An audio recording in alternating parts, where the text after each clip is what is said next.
Good morning.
Yeah.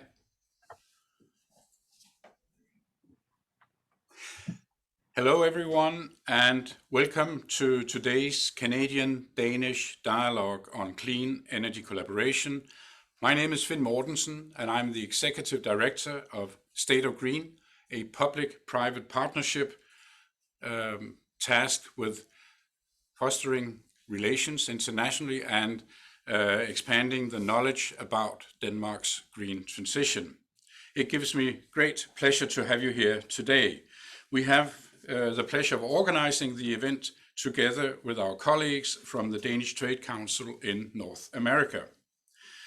First of all, today's event will present a brief market overview of Canada before we move on to 4 different panels on energy efficiency, district energy, biogas, and clean hydrogen.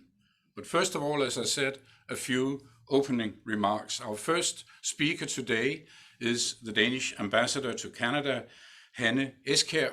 Hanne, please, the floor is yours.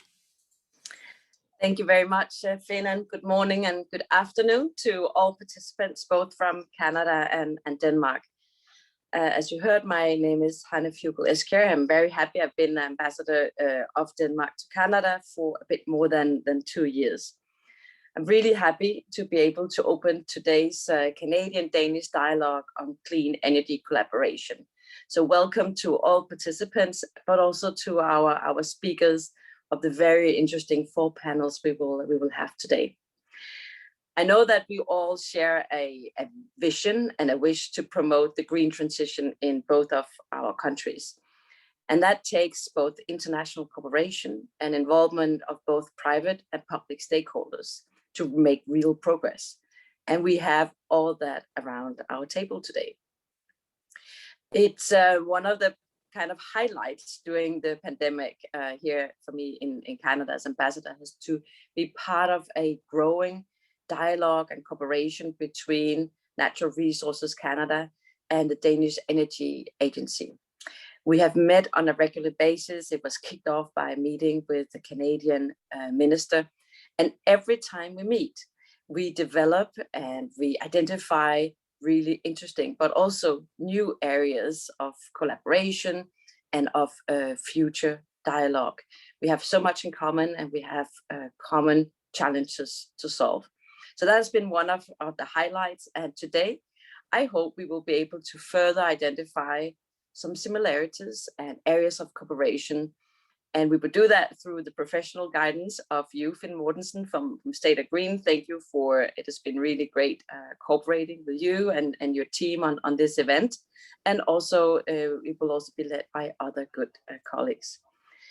But before we dive into the 4 panels of today, it is really an honor to introduce our 2 keynote speakers, Christopher Butzau, Director General of the Danish Energy Agency, and Abla Hanna, Acting Director General from the Office of Energy Efficiency in Natural Resources Canada.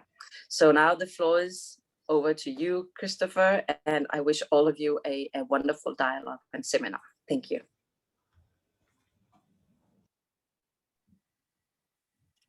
Thank you so much, Hanne. And maybe there's a little PowerPoint. Do we have that? No, we have not received the PowerPoint, Christopher. Okay, but no problem. Because I'll give you a short keynote then. My name is Christopher Butzau. I'm the Director General of the Danish Energy Agency. And I'm so pleased to take part of this workshop and to have a closer dialogue between Denmark and Canada. And as I understand, you have some very ambitious climate targets. And I do think, just coming back home from the COP in Glasgow last week, that to step up, the world to step up, we need to. Yes, Anne is saying, please let me share my screen. So Finn, maybe you can allow Anne to share her screen. But I will give this short keynote anyhow, because coming back from Glasgow, it seems to me that we really want or really need to share our experiences, and Denmark have been a key player when it comes to renewable energy and energy efficiency for the last 40 years, actually. Next slide, please. We have a large government-to-government cooperation from the Danish Energy Agency with almost 20 partnership countries. And the main themes are to reduce greenhouse gas emissions and improving the framework conditions for energy technology, most of all renewable energy technology, and to strengthening the cooperation between our countries. And why are Denmark so keen on having global cooperation? Well, first of all, we are a small country. We represent 0.07% of the world's population and emit 0.1% of the global CO2 emissions, meaning that what we're doing in Denmark actually have no impact when it's come to the global climate. But we have a lot of knowledge, and we have a lot of do's and don'ts for the last 40 years. And that's why we have our partnership countries that represent 56% of the world's population and more than 60% of the global CO2 emissions. Next slide, please. And what to share, actually? Well, this is an IEA Energy Outlook graph, and as you can see, renewables gives us 40%, but first of all, energy efficiency is the most powerful tool for getting us to a sustainable development scenario to reach the goals that the world need to fulfill the Paris Agreement. And that's actually the topic for the Danish Energy Agency's cooperation with Canada. Next slide, please.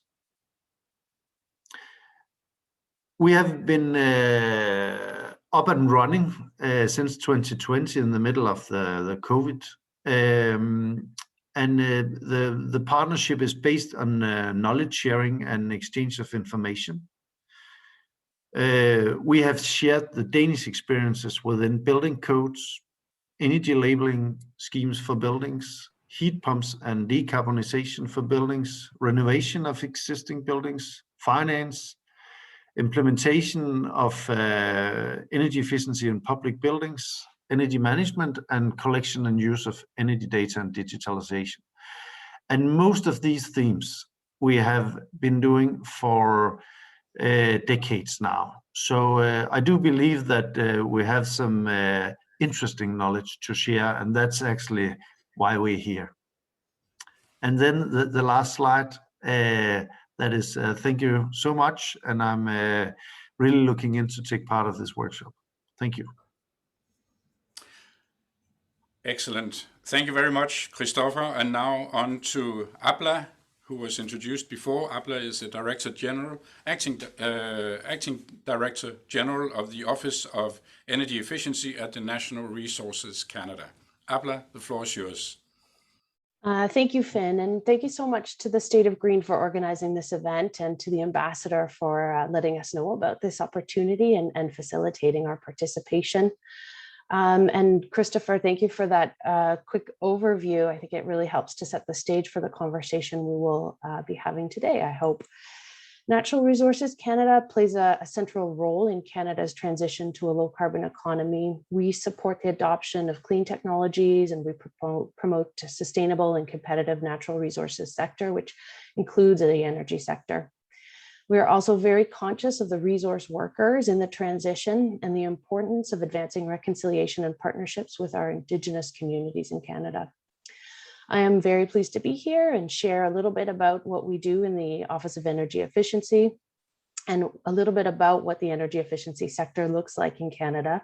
It is a key part of our plan to reduce emissions and create economic growth. As you say, Canada and Denmark have been collaborating on energy efficiency for nearly 2 years now, and the exchange has been extremely fruitful. We've exchanged on policy, best practices in the building sector, and we value this partnership very much. We feel like we learn a lot from Denmark's experiences, and we hope you're also learning from ours. So I look forward to learning more from the speakers today and to the session and to continuing our collaboration. So over back to you. Thank you. Excellent. Thank you very much, Abla. I'll call you back just in a few seconds. So thank you. We'll now move on to the next section where we will be given a brief overview of the drivers, the barriers, the market gaps, and potential collaboration opportunities in Canada. And for this, Abla, please go ahead. Okay, great. So I'll just start with a little bit of historical context to say that 40 years ago, when we were dealing with gas shortages globally, our focus for energy efficiency was really about conservation. At this point, though, our climate and energy transition goals are really what is driving our accelerated efforts in energy efficiency. In 2016, we introduced our first plan to meet the Paris Agreement. We called it the Pan-Canadian Framework on Clean Growth and Climate Change. Energy efficiency measures were a key part of that plan. In fact, they accounted for nearly a third of the emissions reductions in that climate plan. More recently, we've stepped up our climate ambitions. We introduced legislation last year to make sure that Canada reaches net zero by 2050. And we introduced a new strengthened climate plan in December of last year, which included major investments in energy efficiency. And since then, we have all committed even more to the climate objectives, including to exceed our 2030 target by reaching 40 to 45% emissions reductions in that timeframe. Energy efficiency, as I say, is an essential part of Canada's competitiveness agenda and also our climate change agenda.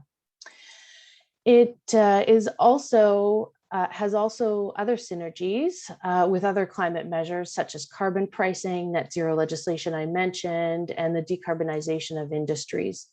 And those pieces will also help us to drive energy efficiency progress over time. Overall, though, Canada remains a highly energy intensive country. We are the second most energy intensive country in the OECD. This is due partially to low energy prices in a very energy rich country, which we are thankful for. Also, of course, cold winters, hot summers, and a very low population density. We also see consumer trend preferences, which are evolving over time towards larger vehicles, larger homes, which also has a huge impact on our energy use. We are working to overcome these challenges through strong energy efficiency policies and regulations. These efforts support technological progress and efficient consumer choices. Over the last 20 years, we've seen progress. Canada's energy efficiency improvement ensured that our energy use grew at a slower rate than our GDP, which was great news. Our data shows that efficiency measures have lowered GHG emissions by nearly 55 megatons and saved Canadians over $26 billion in avoided energy costs. That said, we know that more needs to be done, and we are working on accelerating the pace of energy efficiency progress. The great news, especially now, is that energy efficiency is a jobs powerhouse in Canada, and I imagine in Denmark as well. In 2018, so pre-pandemic data told us that there were 436,000 Canadians working in the energy efficiency sector. That's more than in the oil and gas sector alone. And those members of the energy efficiency sector were included in a number of sectors and in a number of positions across the economy. At that point, we also predicted significant growth in the sector. So we were predicting about 8% annual growth. I'm expecting that our next data poll and survey in that space will be a little bit different given the pandemic and the post-pandemic context, but we are still very hopeful that energy efficiency and the sector can continue to grow and play an important part in our economic recovery. There have been large investments to implement ambitious retrofits and other measures in recent years. For instance, we're seeing new business models emerging in Canada, which is very interesting and promising, things like energy service companies, and that sector is really growing. We also have invested to upskill and expand the energy efficiency workforce. We know from our partners that efforts are really needed in this field to ensure that the right labor is in place at the right time to do the work that's needed to drive efficiency. And what's unique about Canada, at least in comparison to Denmark, is that we are, as a federal government, collaboration is central to any progress, any activity that we undertake.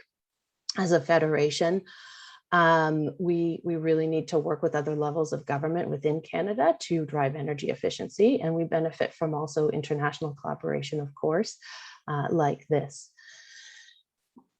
Our subnational governments do a lot of work in buildings, industry, and transportation. We help by setting out codes, tools, and programs needed to advance the energy efficiency sector. They will then adopt those codes, tools, and programs within their jurisdictional context. We're also working very closely with a number of cities to support net zero new builds, innovation, and efficiency retrofits, in particular in affordable housing and in community buildings. Our collaboration with international partners is increasingly and incredibly helpful to help us ensure that we stay up to date with emerging trends, find new ideas, and share some of the best practices that we are also developing here in Canada. So I'll just stop there. This is a little bit of an overview on the key drivers and challenges and opportunities in Canada, and pass it back to you, Finn. Thank you very much, Abla, for giving this overview of the energy efficiency situation in Canada, and I think also specifically for stressing your interest in collaboration. So without further ado, we have a tight time schedule. I would like to pass on to Herbert Sinnock, who is the Director of Sustainability at Sheridan College. And Herbert, you're going to talk about district energy, also a pet issue in Denmark. Please go ahead. Thank you very much. Just going to share a couple quick slides to kind of go along with my dialogue here. Good morning to my North American colleagues. Good afternoon to my European Danish colleagues.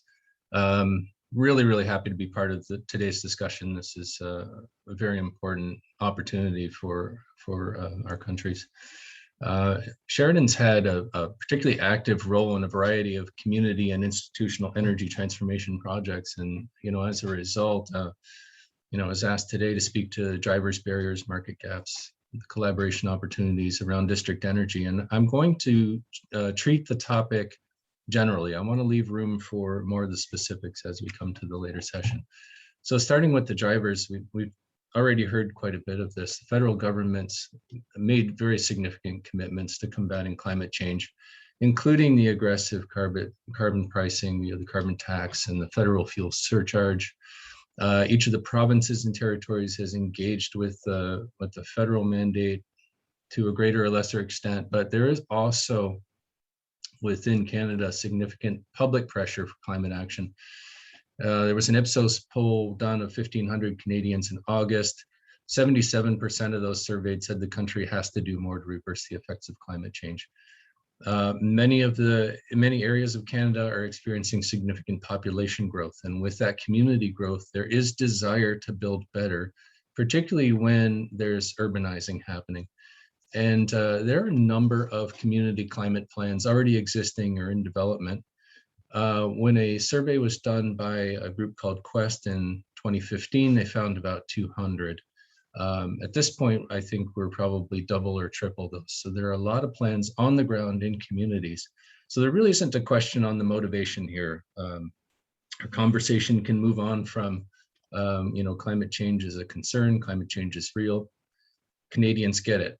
The question then really is, what practical steps are we able to take as individuals to stop and reverse our GHG emissions? And accordingly, then the question for the community is, how do we restructure and transform the systems in the community to help individuals take those practical steps? And this obviously includes the conversation on how do we heat our homes without huge carbon emissions.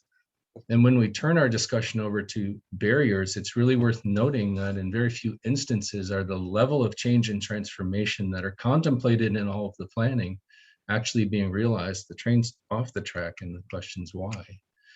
And I've had this conversation with a lot of my Canadian, American, and Danish colleagues, and we'll probably have the conversation today.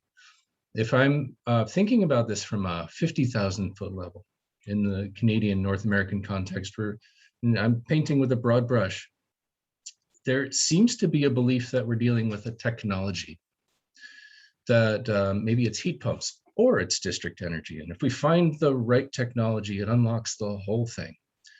To some extent, even if it's one or the other, there isn't really a sense coming to our conversation yet of the mixed application of technology and approach to different circumstances. The idea of unlocking synergy and integration between systems as a normal course of planning. And I really suspect that's a familiar conversation with the folks in the circle. So as a result of the blind spot, we end up now approaching our conversation and problem by devising a technology plan and a technical approach first.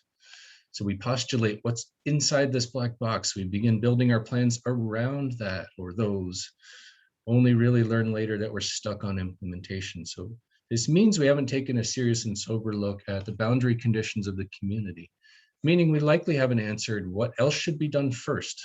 Should we be doing retrofits, walkable neighborhoods, active transportation? Are we as a community planning for density or sprawl, and not in a pejorative way? Are we urban or are we suburban, and what is our ambition? Are there greenfield neighborhoods or areas that are going to be densified in the future? Are there natural or geological features of the community that might be a potential advantage to tap? What work should be done in parallel? How much do we spend on utilities now? How much are we willing to spend on transforming our systems? How would we finance that? How do we get the return from the transformation? So if we're thinking about an energy system like district energy, who's going to run it? Who's going to fund it? Who are the customers? What's the role of the municipality or the public? So,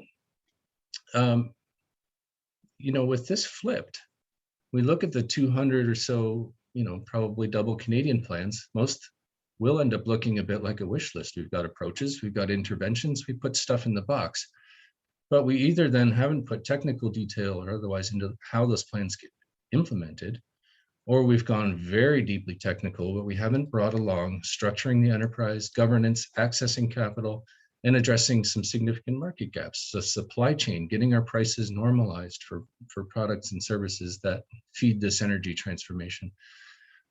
Designing processes to get to scale. These moves are really big. For example, most plans indicate we should have retrofits of 60 to 80% of building stock. That has to scale. Authentic implementation. So how do you avoid creating a weak facsimile of a best practice somewhere else? Bringing local material resources and tapping those. Of course, pardon me. Local workforce capacity, maintenance, operating. So we're basically trapped in the corollary, down a single path of decision tree and finding ourselves backtracking. This is the space where we can collaborate, and let's make it happen. Thank you so much. Excellent. Thank you very much, Herbert, for raising some very, very good questions and also getting to the point of it's just a question of choosing the right technology. Now, let's move on to our next speaker, Jennifer Green, who is the Executive Director of the Canadian Biogas Association. Please, Jennifer, set the scene. Thank you so much, and it's a pleasure to be here with you today. I'm coming to you from Ottawa, Canada, and I'm going to provide a bit of an introduction to the Canadian Biogas Association and to the market here in Canada for biogas and renewable natural gas. As was mentioned, my name is Jennifer Green. I'm the Canadian Biogas Association's Executive Director. And the association has been active in this space for now over a decade, if not more, maybe a couple more years than that, 12 years. And we represent the voice of the Canadian biogas and renewable natural gas development. We as a non-for-profit organization have over 175 members compiled of farmers, municipalities, utilities, various technology vendors, and all of the value chain within the industry. Currently, the Canadian market is growing rapidly. We have more than 270 projects that currently operate in Canada, and these are a variety of projects that are producing reliable and clean energy for communities, farms, homes, and businesses. And in terms of that growth, we've seen over the last decade 50% growth in our markets for biogas to electricity, as well as biogas to renewable natural gas or biomethane. And in total, as of 2020, Canada's biogas industry produced 6 million gigajoules of energy through renewable natural gas, 260 million cubic meters of biogas for heat and direct use, and 196 megawatts of clean electricity. And all told, that really is quite comparable or translates into about 20.5 petajoules, which comparatively is roughly 400 million square meters of solar panels, or equivalent to 13 large hydro dams. I think the drivers in the Canadian context, and Alba has pointed to a number of the key signature policy pieces. In addition to those, we're seeing policy at all levels, municipal, provincial, and federal levels, that are knitting together the opportunities for waste management and the circular economy, opportunities for renewable energy and clean fuels, and the gold star of being able to reduce our greenhouse gas emissions. A couple other complementary policies, including carbon pricing, which has now been introduced in Canada and will be scaling up to $170 per ton by 2030. This will ultimately help us in those later years in terms of making biogas and renewable natural gas more cost effective. And we also have in various jurisdictions, specifically in British Columbia, Quebec, mandates for renewable natural gas. I think the barriers really kind of are on a sliding spectrum. And one of the things that we clearly identify in the gaseous sphere is the opportunity to see clear policy signals that can really help to provide investment, robust investment strength to be able to invest into biogas and RNG technology. And I'll leave it there until we move on to the panel. Super. Super. Thank you very much, Jennifer. And now let's move from one interesting sector, namely biogas, to the next. It gives me great pleasure to introduce our next speaker, Mark Kirby, who is President and CEO of Canada's hydrogen and fuel cell sector. Mark, the floor is yours. I'm not sure if you can hear me, but I'm unable to start my video. There we are. We can hear you, but there, and I'm given permission to start. I'm given permission to start my video now. Thank you. Excellent. Good morning, everybody. It is indeed a great pleasure to be here to speak with our Danish colleagues and our Canadian colleagues. I join you on a dark and rather damp morning from North Vancouver, British Columbia. And on a personal note, I'm excited to be speaking with our Danish colleagues because in leading previous companies, we had very good collaborations with Danish companies such as Haldor Topsoe, Novozymes, and Invicon, and I'm sure we can have additional collaborations in the hydrogen and fuel cell space. So I will start by giving a quick sharing my screen. And just very quickly touch on a few slides. There's many slides here, but I will only touch on them. If anybody has any further questions, please feel free to reach me. I represent the Canadian Hydrogen Fuel Cell Association. We're over 160 members now, representing the full value chain in hydrogen and fuel cell technologies.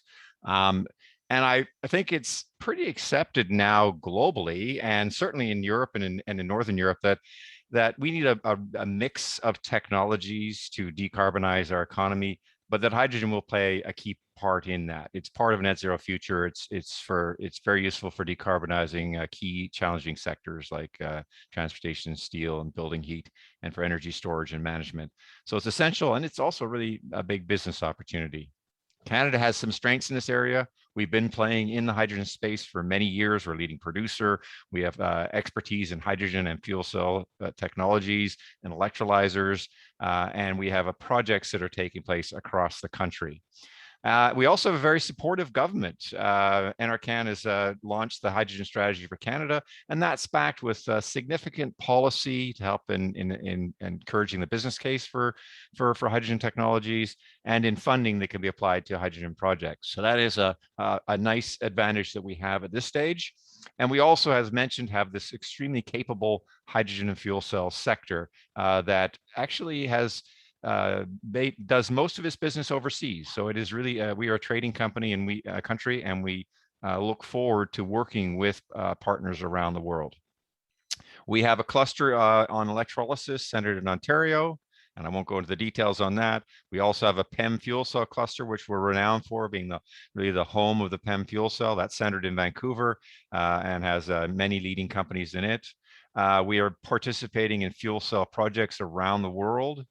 And we're seeing a rapid growth now in the sale of Canadian fuel cell products. It's doing what we call a hockey stick curve here in Canada. We're starting to ramp up very quickly.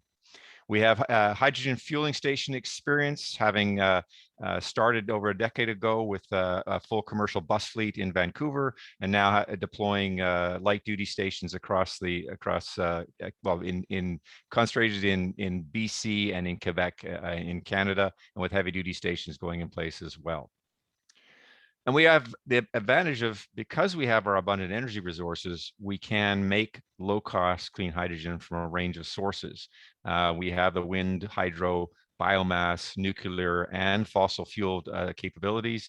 And in the fossil fuel area, we have leadership in how to produce that hydrogen and leave the carbon behind in the ground, to export the energy, but not the carbon. And I think that's a growing and an advantage that allows us to produce very low cost hydrogen. And we have projects to do that. So we have major projects producing renewable hydrogen from our clean power, including the world's largest system in Bécancour, Quebec, a 21 megawatt PEM electrolyzer system, and major production facilities for producing clean hydrogen from fossil fuels. That hydrogen from fossil fuels is and the ability to produce that at low cost is leading to what we call hubs, where we're seeing applications clustering around that low cost production. And those hubs are a key part of our strategy in Canada, is to build those hubs across the country, linking together multiple applications with low-cost supply and allowing us to eventually form the backbone of our hydrogen grid in Canada. We have massive international experience, research partnerships through our universities, partnerships with companies, partnerships in vehicle development, sales to projects, and of course, our people are used to working around the world. And all of that leads to, opportunities for collaboration. Collaboration, research, and demonstration between universities. There are already collaboration projects between Danish and Canadian universities, and I think there's opportunities to increase that. Developing our international supply chains for fuel cell and hydrogen products. Events such as this one, and there are many of them, and opportunities to partner and participate in those. Clean mineral production is a growing area, using Canada's ability to produce low-cost clean hydrogen to help in the production of biofuels and in the production of clean minerals. Investment opportunities for Danish companies and Canadian companies also looking for investment opportunities. And then, of course, one of the areas that people are considering is clean hydrogen exports. Canada's east coast has abundant wind resources backed up with hydro and major ports, and we're in a good proximity to Europe. And there's a strong interest in seeing what we can do to develop our hydrogen and ammonia and clean chemicals businesses between Canada and Europe and Denmark in particular. So I look forward to any questions people might have and to seeing how we can develop collaboration opportunities between our countries. Thank you very much. Super. Thank you very much, Mark. Fascinating to hear how far advanced you already are on hydrogen and your collaboration partners, also that you have them already here in Denmark. Now, we move to the next section, and it gives me great pleasure to introduce my colleague, Maja Østergaard, who is Senior Project Manager here at State of Green. Her responsibilities cover energy efficiency and sustainable transportation. So Maja will take us through the next section. Maja, please, the floor is yours. Thank you so much, Finn. The first panel discussion will center around energy efficiency and how we can reach carbon goals through buildings and infrastructure. And for this panel discussion, I would love to welcome our first panelist, Christian Hurtado. Christian is advisor at Mantle Developments, which is a climate change consultancy that focuses on climate smart construction projects. Christian, welcome to the screen. Thank you. And we have sound on you and we have picture on you. It's perfect. Our next panelist is Abla, the Acting Director General at the Office of Energy Efficiency at Natural Resources Canada. Abla, welcome back. Thank you. Fantastic. We have picture and we have sound. Check. Our final panelist is from Denmark. Her name is Anne Svendsen. She is special advisor at the Danish Energy Agency, where she is working on the implementation of energy requirements in building regulations in a number of partnering countries, where one of them is Canada. Hi, Anne, welcome. Yes. Hi, and hi, Abla. Thank you for the last time. Yeah, nice to see you again. Yeah. Greetings all around. I would like to start off with you, Anne, if I may. I would be interested to know what similarities you see between Canada and Denmark within this sector. I think it's there's quite a lot of similarities. We're living in climates with cold, or countries with cold climates, or varying climates, but I also think that we see a lot of similarities in the ambitions on energy efficiency in buildings. So from my experience now working with Canada for more than for about 2 years, I see a lot of ambitions, and I see a a lot of work going on, and I see Canada moving very fast. Perhaps Denmark was at a point a little bit ahead of Canada, but I'm seeing Canada moving very fast towards net zero energy buildings and using and implementing a lot of innovative possibilities and solutions. Very good. Abla, that actually takes me to you. If I may turn to you next, could you elaborate a bit on the focus areas that are for Canada in terms of energy efficiency improvements? Anything in particular that you would like to single out? Sure. So I would say that our energy efficiency improvements have, for the most part, been focused on the building space. Through the 2016 climate plan that I mentioned earlier, we did make investments in things like low carbon vehicle infrastructure, industrial energy efficiency, and the implementation of energy management systems in industry.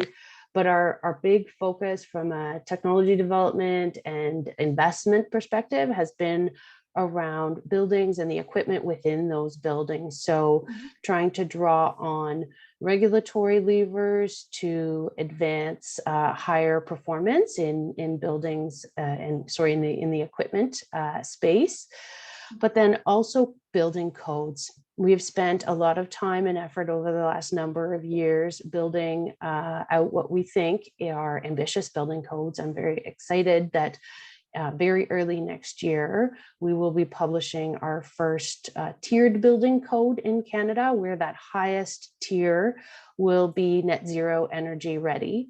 And so that's a code for existing or for new buildings. What we're working on now, though, and will come in a few short years, we hope, is a code for existing buildings. And so that tool will help homeowners across the country, homeowners and building owners, as they retrofit their properties to uptake the highest energy efficiency standards in their home or building. And part of the work there is ensuring that the skilled workforce is in place to be able to build to those codes. So we're working very closely with provinces and territories, municipalities, and colleagues in other parts of the government in Canada to make sure that skilled workforce is ready and able to retrofit according to these new codes. We have a few incentive programs. Most recently, we launched the Canada Greener Homes Grant Program last May. We will, through that program, help 700,000 Canadian homeowners retrofit their homes with a grant and a free energy assessment to help inform the choices that they take. Part of that assessment gives homeowners an energy label. We're very excited to learn more from Denmark about their labeling program, given how much more advanced you are really in it. But we are looking to expand our energy label uptake across Canada through the Greener Homes program and other tools. We also, for larger buildings, we focus on information tools. We have worked in partnership with the EPA from the US to bring Portfolio Manager to Canada so that building owners can track and manage their energy use over time in their buildings. We also rely very heavily on Energy Star as a label and a market driver. We use it in the home space, in the building space, and in the industrial space to incent the uptake of higher efficiency buildings, products, and processes. We are, just had our federal election here in Canada, and we're still awaiting our mandate. But looking back at the platform for the government that won here, the Liberal government, we are expecting there to be continued interest in energy efficiency, in particular in the building space, as it relates to things like labeling and building codes, stronger and earlier adoption of building codes. I would say that if I may stop you there, it's just I would love to get the other ones involved as well. Sure, yeah, that's a great place to spot. I've been seeing Christian, he's been nodding a bit, so I would actually be interested in hearing from Christian. You're working closely with the private sector and the industry and stuff. Abla mentioned a bit about upskilling, how we need to get a workforce that can then work within these new codes and regulations and stuff. Do you have any insights there as to what kind of skills, what kind of up qualifications, are there any gaps here in the labor force as you see it?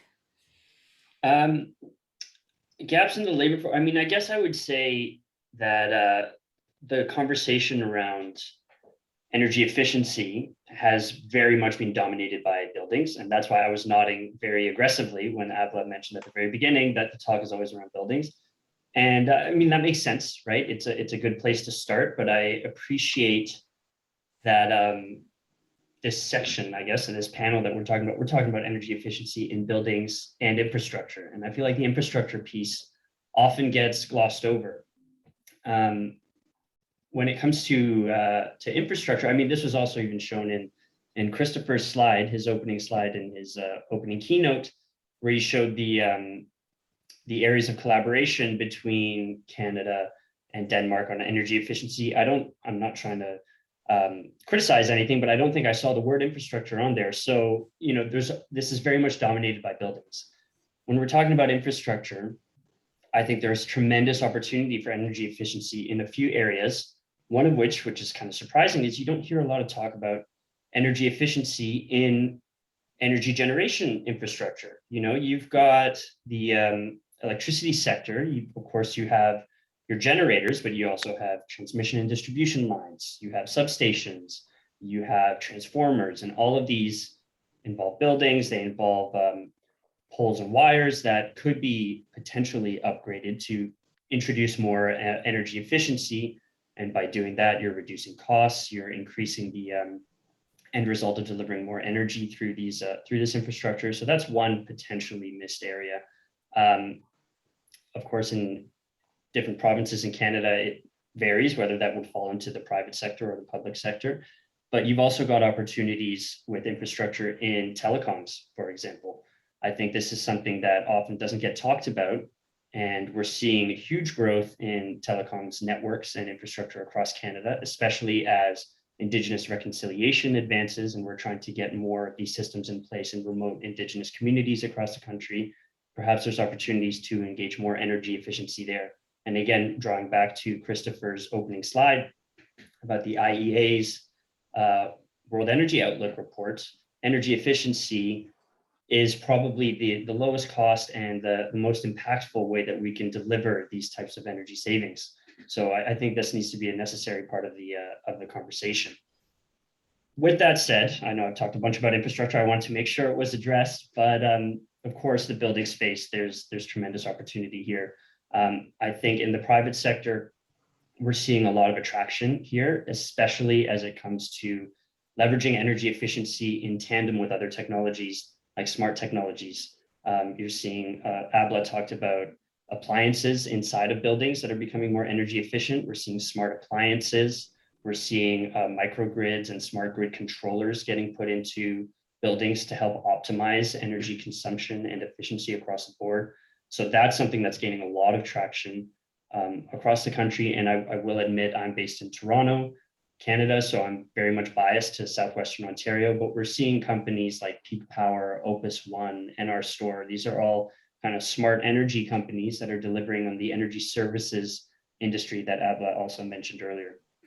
So I guess in summary, I might say on this front that energy efficiency is definitely growing in the private sector. It's very much on the minds of private sector players. I think they need to pay some more attention to the infrastructure piece. Okay. You know, another thing that I picked up from what Abla was saying was also about codes and regulations and learning from Denmark and stuff. Maybe, Anna, I thought that was kind of like a hint to you. Maybe do you want to comment on that? Well, yes, we have had some dialogues on this already, and talked about how Denmark is using energy labeling of buildings. And this is an area where we have been active for many years.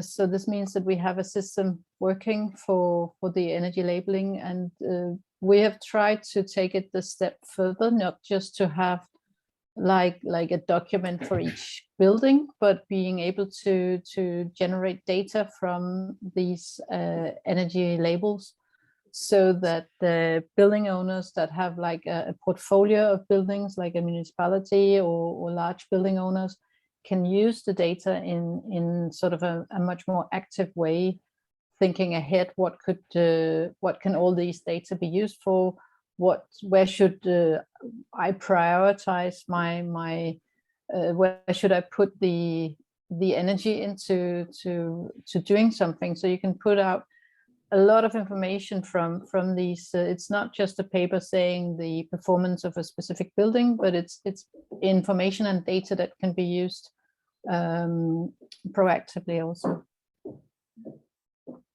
And we're very happy to share information on this also. Abla, what about you? Where do you see any specific areas of collaboration between Denmark and Canada from your chair? Well, I mean, I think we've talked a lot about things like continuing the conversation on labeling and building codes and certification, learning more about virtual energy assessments, and about the sort of robust energy advisor regime that you have in place in Denmark. I think those are the main areas that we're going to look to continue to collaborate on in the near future. That sounds good. And sorry to jump in, but I just want to add, from a private sector standpoint, real estate developers and building owners and managers love green labels. You know, they love being able to put a stamp on their building and say, you know, this is a green building. It's got LEED. It's got, you know, Canada Green Building Council Zero Carbon Building Standard certification. So I think if the labeling advances in Canada and we take some learnings from Denmark in this regard, then that could only bode well for private sector players. Christian, do you feel like the Canadian private sector is ready for this? Like, is the industry ready to transition into this new era even? Yeah, I think so. Again, I think very much so in the building space, in the infrastructure space. I think the knowledge is there. I think it's more about just getting creative with the way we think about energy efficiency and not being so tunnel visioned on buildings. But I think the expertise is definitely there.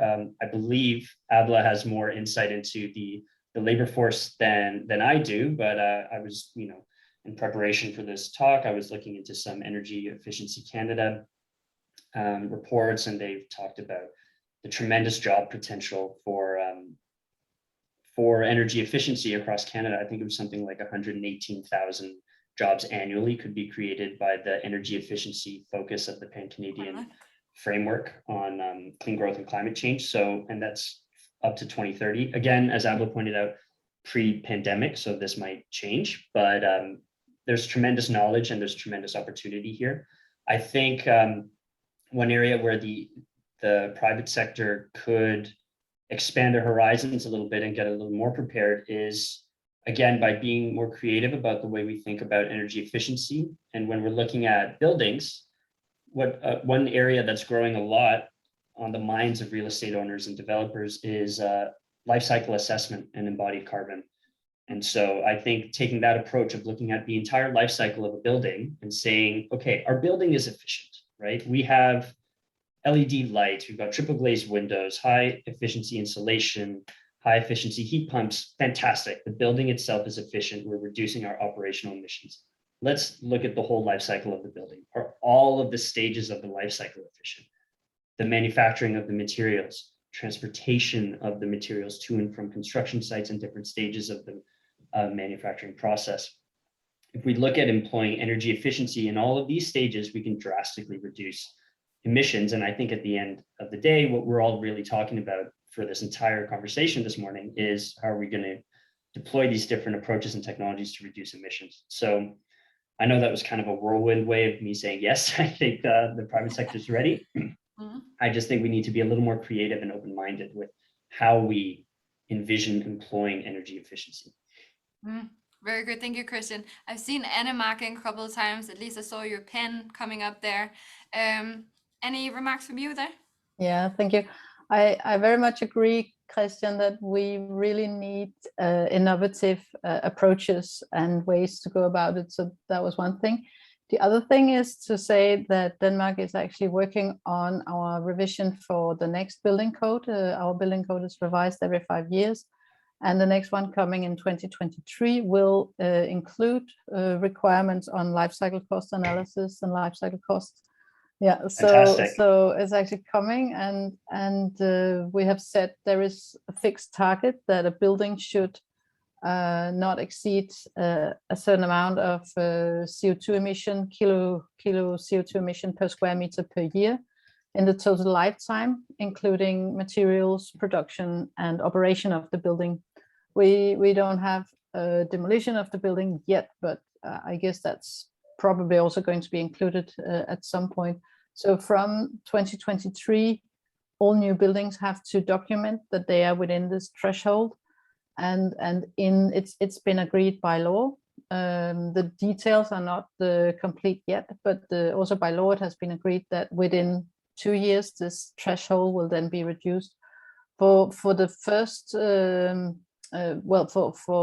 the 2023 version, the threshold is set quite high, because now we need the whole building industry to be able to document these things. It's a completely new way of thinking for them. So there's a lot of training and capacity building in how do you document this and so on. So the first one is just to get the building industry to do this documentation. So that was 2 things. And the third thing I wanted to mention was that although it sounds like we're doing quite well here in Denmark, and we hope that we can be of inspiration and so on, we do have challenges, and some of our biggest challenges is the existing buildings, where we have very big challenges on getting the building owner to retrofit and renovate their buildings. So here, as I said, back to the first one, we need to be very innovative and to get all of those building owners on board as well. And I think that's a shared challenge we have in Canada with real estate owners and developers. The traditional approach is tear it down and build up something shinier and prettier and more efficient and better. But that's not a very efficient approach, right? I think retrofitting and trying to get creative, I think we all seem to agree that creativity could be used in all stages here, to try and keep buildings in the ground and just work with what you've got already can drastically improve emissions reductions and energy efficiency improvements. What about you, Albert? I saw you nodding as well. Well, I mean, I agree with everything that's been said, and I am, I think we share the challenge around retrofits of existing buildings, and we're hoping that the building code, the new retrofit code or the code for existing buildings, will help us with that. I think in terms of life cycle assessment and carbon, again, bang on, that is where we need to get to. We probably need more information and data to be able to get there effectively, but one step at a time. I think, like, if I had a crystal ball, I'd say within the next 5 or 10 years, we would be much better positioned in Canada to be able to have a code like that. I think in terms of the industry, my sense is, and what I'm hearing is that people they do want to get on board. There is lots of confusion around the number of labels and what do the labels mean and what's this label versus that label, which is why I think it is a great opportunity for the federal government to step in and create some consistency across the labels, or help support better understanding of what labels mean in small homes, but also large buildings. I also am really thinking about the private sector and how you get the financial sector involved. The valuation of property, especially when you're talking about existing buildings, needs to better reflect the efficiency and the carbon content of those buildings, so that it does become profitable and it doesn't make more sense to tear down and rebuild shiny, but instead it does make sense to retrofit. And you can see when you sell that property that you have held the value of the investment you've made. And at this point, we're not there. So we need to do more work with the financial sector and organizations like the Canada Mortgage and Housing Corporation to help that become really a driver for investment, because no government alone can, retrofit those. I think it's 14.5 million homes and buildings in Canada. We can't do that. That's not possible. We would bankrupt the country. We really need to make it a profitable business line. And I think if I might be able to, I know we're coming up on time, but if I can respond to the financial institutions. Then you get the last remark for you, Christian. You're a lucky awesome. one. Yeah, lucky me. I mean, I kind of bulldozed my way into it, but I'm happy to be here. All right, I'll stop you in 30 seconds.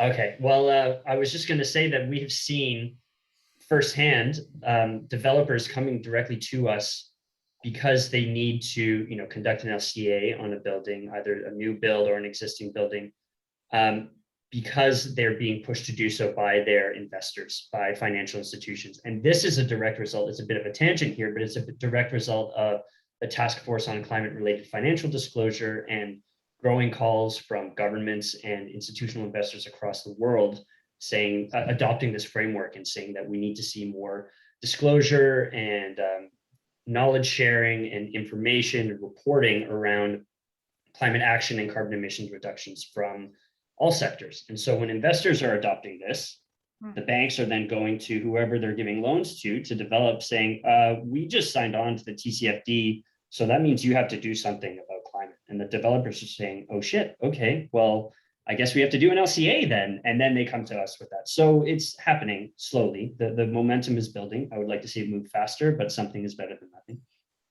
Right. Some I think that was progress maybe seen. 45 seconds there, but yeah. I'll let you have it. That's fine. Well, first of all, I would love to thank all of you so much, Alba, Anna, and Christian, for being here with us today and for your valuable insights.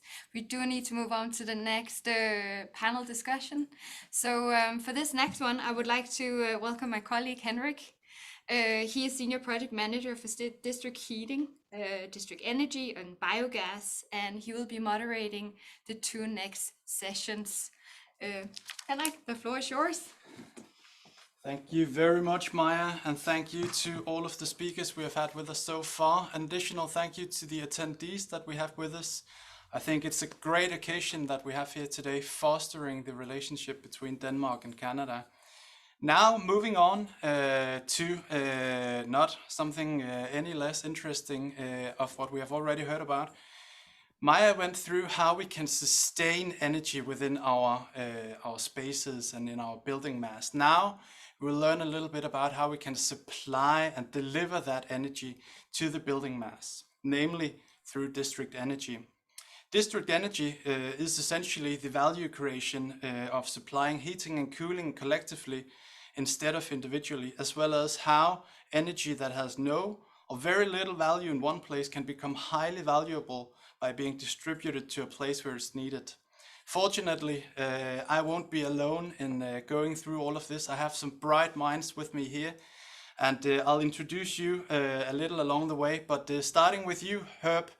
We've already welcomed you to the stage, but I reckoned going through your very impressive CV here, it might actually needed a bit more formal introduction, because you have a very interesting career behind you. As Director of Sustainability at the Sheridan College in Oakville, Ontario, you are responsible for all aspects of corporate sustainability, the vision, the strategy, the culture, as well as the implementation of the Mission Zero that your institution has a very ambitious plan in order to reduce energy consumption, waste to landfill, and lower greenhouse gas emissions. Herb, does that comply with what you would like to describe yourself as, or feel free to add just a line or two? No, thank you very much. I'm super happy to be here, passionate about this topic. So really looking forward to the discussion. Thanks for the intro. That's fantastic. And I have a very interesting question for you in a second. But before we go into that, it gives me great pleasure as well to introduce Swaraj Mann. Swaraj, welcome to the stage. you deserve a formal introduction as well. Sorry if I got your name wrong, but you will be given a chance to correct me in a second. But before you do so, let me just introduce you properly. You work for the municipal government of the town of Oakville, located in Ontario, the same as what Herb is working with. You're a manager of in the Economic Development and Corporate Strategy Department. And prior to that, you worked in consultancy as well as a lawyer. Suraj, please correct me with pronouncing your name. Yeah, thank you. It's Savraj, so you're very close. But yeah, I'm very happy to be here as part of this dialogue, and thank you to State of Green and to the Danish Trade Council for hosting us. Looking forward to this discussion. Fantastic, good to have you here. Fortunately, we also have Sasha Kosic from Danfoss to represent the private sector. Sasha, you come with more than 20 years of experience within the energy sector, primarily focusing on district energy and the industry of such. Sasha, I'll give you a chance to add a few words to that as well. Welcome. Thank you so much for the nice introduction. It is Sasha Kojic, and it's very nice pronunciation, actually. Yes, that's correct. I've been in district energy, more or less industry, for 20 years, more than 20 years, and I'm very passionate for the industry, and also very passionate what we can do in this energy transition together with different stakeholders and organizations, and we really have a great mission ahead of us and the purpose to decarbonize the sectors. Fantastic, and let's touch upon that, because that's indeed what we'll be going through. Herb, I promised you that we will start with you. Earlier this week, we saw that the city of Calgary voted for the declaration of climate emergency. We've seen so from more Canadian cities over the past. How do you see district energy influence the goals, the targets, and not least the plans that the municipalities are developing in response to the declaration? Fantastic question. So what we've actually seen in the landscape in Canada is municipality after municipality that is in fact approving a motion to say we are in a climate emergency. This declaration has become more and more common across the landscape here. And it's indicative of what I was trying to say in the introduction as far as the drivers and motivation of Canadians. Our councils are responding to the fact that the public is very keen to see rapid and transformative response to the climate emergency, and the pressure is coming to council and to staff in turn to make that happen. I've been fortunate to be involved in a number of conversations now with communities that are trying to kind of answer that urgency. And the way they're coming at that increasingly is conversations where we're assembling stakeholders across the community, and we're really talking in practical terms about where are we and what will it take to move us to, let's say, a Paris Accord target for 2050 and something in the interim. And when we unpack that conversation in community after community, it's evident that the district energy systems are a critical infrastructure component. They become a key enabler, particularly in places where we're either doing a greenfield new development, and we have an opportunity to build something new that is achieving net zero or incredibly low carbon. And again, it becomes the glue of making that work. Or in situations where we're urbanizing an area of the municipality or community. And as we urbanize, we have the opportunity to really capture, as you said, heat that might otherwise be wasted. This becomes an opportunity when we cluster a lot of consumers and we create diversity of load in these little centers and nodes to suddenly have this cohesive infrastructure. So district energy is at the heart of how communities are going to step up and meet the climate emergency statements that have been made. Fantastic. Sasha, before moving on to you, I just wanted to note this must be sweet music to your ears, but get prepared because you will be asked the same question in a second. Before that, we will of course move on to Swaraj, who's nicely sitting in front of the town hall of Oakville. Swaraj, Oakville, what we heard from Herbert here, can you draw any perspective on how this question can be answered from your perspective? Yeah, for sure. Oakville's council was one of the municipalities that did declare a climate emergency in 2019 as part of that widespread recognition that we're seeing. And we do think that district energy has a key role to play in the path forward. Looking at climate action and community energy plans across Canada, one analysis showed that 90% of them did have some actions related to district energy, or renewable energy, or combined heat and power. So, we also have a community energy strategy here in Oakville, which was developed in very close partnership with Sheridan College and Herbert and the Oakville Energy Task Force to try to address some of those bigger foundational questions that Herbert mentioned in his presentation before the panels. And our community energy strategy does set out targets to use district energy in up to 80% of designated high growth areas as part of those aims of achieving emissions reductions and energy efficiency and economic goals as well. And we see that district energy does have a number of benefits associated with it. And as we're looking for multi-pronged solutions to address the climate emergency, district energy allows us to address multiple pillars, not just environmental, but social and economic as well, which is all part of the climate strategy that we developed.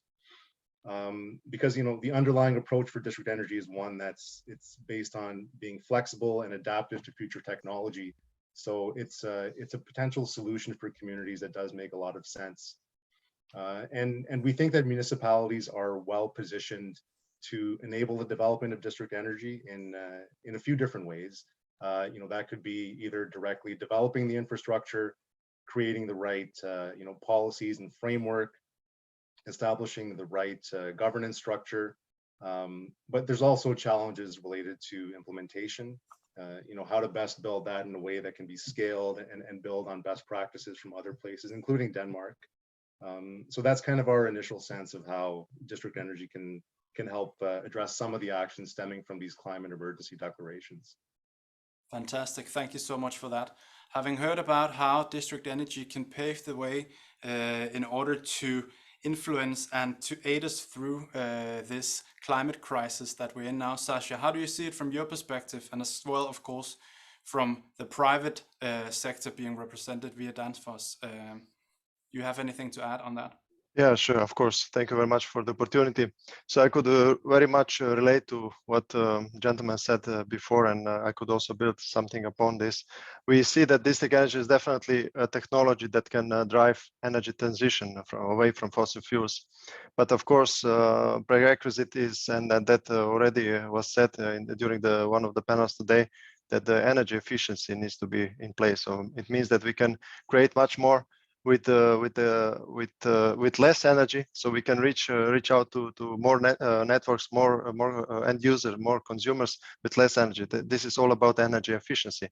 And while we are able to do this, then we can integrate more renewable energy sources. And there are some renewable energy sources that are at hand. That needs to be just, I would say, thoroughly thought of and planned early in the municipalities, city planners. They need to think of one of these opportunities lies definitely within data centers. There's a lot of waste heat created within data centers itself, and we can see more and more, I would say, large companies and hyperscale data centers are looking into this opportunity because it's a win-win situation, increasing energy efficiency within the data center. And then also we provide a heating source for additional heating source for the cities. Speaking about where the district energy makes sense is definitely, I would fully relate to Herbert. It's about urban areas. It's about high density areas. This is where we can achieve also highest efficiency. And then I would say that there was also technologies were mentioned in the beginning. So technologies we have in place. It's not a big dilemmas. We might have a different views on it. But for instance, if I take the view of district energy or heat pumps, I would say district energy and heat pumps, because experience, for instance, in Denmark, there is overproduction of the power. There's a lot of wind power plants, of course, and then district energy can serve as a vector to absorb those overcapacities, and then actually with the application of large-scale heat pumps, we can actually electrify the heating sector, and we can decarbonize the sector, which is ultimately our goal. Fantastic. Thank you so much to you. It was incredibly interesting to hear all of you going through those aspects. I would like to stay with you, Sasha, because I have a question that is more direct to you, and then the two other gentlemen can perhaps relate and give their reaction to it. But I would like to ask you, how do you see Denmark more specifically, not perhaps from the perspective of Danfoss, but from the perspective of our learnings and our experience, support Canada in district energy and the energy transition that we have touched upon here? I mean, Denmark is definitely a role model country in Europe. Within Europe, all the countries look up to Denmark as a role model in district energy and also the energy transition going away from fossil fuels. I believe it's publicly known that Denmark is committed to completely decarbonize heating sector or to completely become independent from fossil fuels by 2030, right? So there's a lot of I would say learnings and references where we can take when we build solutions in other countries. When it comes to Canada, where Canada can learn from Denmark is definitely to look into how to improve energy efficiency. And this means that we need to, when we talk about district energy, it's both district heating, but also district cooling. We need to look into how can we actually make those networks more energy efficient in a way that we could include renewable energy sources. So it's all about lowering the temperature, lowering the pressure within the networks, which means we can include more so-called low quality heat, as we call it in Denmark, but in reality it is all about surplus heat, which we can integrate into that. And then when we go into this energy transition, we suddenly face a situation where you go from a single source to multi-source, highly complex ecosystem. But then to add really the last, I would say the last part of the improvement in energy efficiency, then we need to also look into digitalization as one of the technologies that can manage those complexity. And here we have today in Denmark solutions where we can optimize production side, we can optimize the network in terms of planning, in terms of improved energy efficiency, but we can also optimize the consumption size, the building, which building side, where we heard a lot of good ideas how we would tackle that in the previous panel. So when we look from, I would say, in general, how we can learn from Denmark, I would say we need to look from end to end, from production to site to the buildings. Fantastic, Suraj. Turning back to you, lower temperatures, multiple heat sources, and digitalization. Do you see any of those aspects matter in the town of Oakville? Wait, sorry, could you, my audio cut out for a second. Could you please repeat that? From what we just heard from Sasha here, not necessarily asking you to draw on how Denmark explicitly can inspire the likes of Canada, but how does these matters work in the context of what you are seeing in your daily life and your work in Oakville?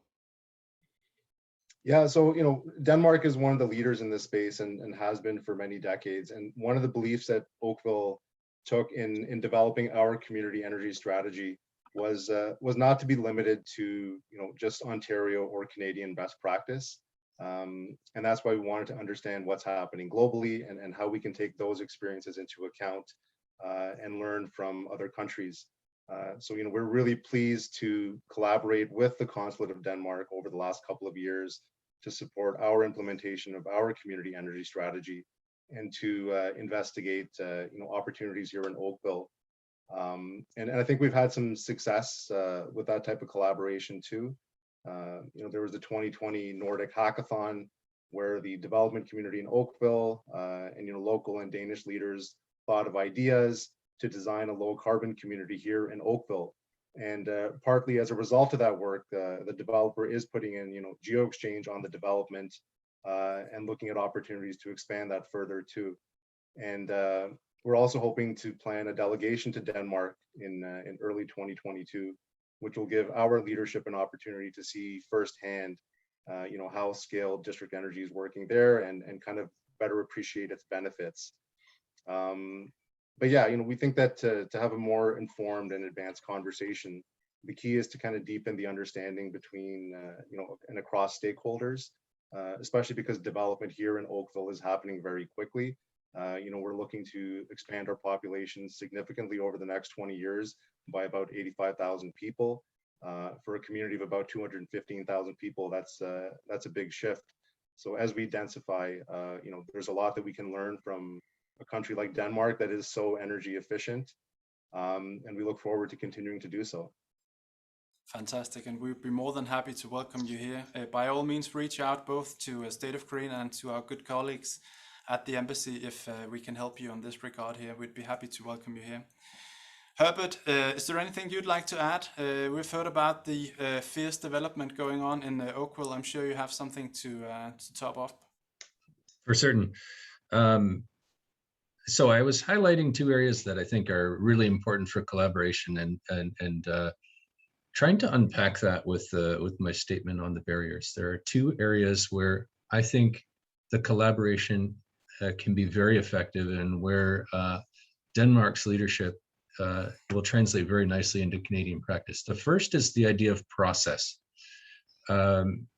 It's one thing to devise the technical solution for district energy, and there's a lot of complexity and a lot to unpack in it. But I talk to governance, I talk to scale, I talk to workforce capacity development, I talk to the partnerships, the financing, accessing capital. These are pieces that unlock and should be unlocked at least in parallel with the technical discussion. And it's areas where in my conversations with Danish colleagues, what I'm finding is that there's been some very thoughtful work into how that gets structured. What kind of arrangements and partnerships have fueled successful district energy development, and the ability to sort of bring those, translate those, will be very, very helpful as we move from identifying the need in a plan to actually getting the systems in the ground, up and running, operating, and really, really effective. And the second is really the supporting piece. It's it's all of the supply chain logistics. It's so some of it's our product relationships and relationships with manufacturers, but it's also workforce capacity development. It's helping our let's say our customers or end users of district energy understand what it is, why it is, and be able to ask the right questions. But I am particularly excited about something that Sasha raised. And I've had a few conversations on this, and this is the fact that these digital tools and digitization is coming to this sector. And what that appears to offer is the ability for some of the Canadian implementations to actually leapfrog the technological step, where rapid modeling, development, prototyping, even some tools around the partnership, then contribute to quick development of the system, but then also efficiently transfer us into how the system operates over time. And there is so much we can train and do and build in local consortiums and innovation clusters that have the potential to make the systems that emerge in Canada leading edge. Sasha, I'll of course give you a chance to react to this here if you're interested. Yeah, I would just echo what was already said, and I believe what is important in this collaboration among different institutes, municipalities, private sector, and others, I would say utilities, is that when we think about district energy and the energy transition itself, we really need to think about that early in the phase of planning. So when the city planners they start to make some plans about new districts and so forth, we need to think about the infrastructure early in the planning phase. And then there's also an opportunity as this technology aspect, the digitalization was mentioned, that we can, even at that early phase, we can use some of the tools to make feasibility studies to see what it makes sense for the certain areas, to how to make these areas to work efficient, and how can we actually offer attractive, I would say, also from economy point of view, solutions for the end users. We should not forget also the price in this, all of this. Exactly. Thank you for your point. It's excellent. Moving on to what might be the last question for you fine gentlemen. So take your time for it. I would like to draw the attention to the group that we actually represent here. We have both the educational, the academia being represented. We have the public institutions, but also the private sector. Might even add a not insignificant perspective from me representing the civil society in what you could call the quad helix, which is of course a fairly vague exclamation, but I like to dive a bit into the context of it, because I think it's very nice that we have it all represented here. So if we start with you, Herbert, how or in what way do you see the educational institutions, the municipalities, the private sector working together in the development of more district energy and the systems of such in Canada? Is that anything you can reflect to? Sure, and I've probably already spoken to it a bit in some of the responses, so let's expand on that a bit. First of all, there is, if we're talking about the state of the industry here, the state of district energy in Canada, I would say nascent, right? We're starting this journey. And that's not to say there isn't amazing implementation in pockets throughout Canada and North America, but really speaking in terms of that mass adoption and understanding of what the technology brings and how it relates to transformation of communities, this is an area where being able to systematize, being able to scale, being able to demonstrate, again, at scale in municipalities, unlocking these key pieces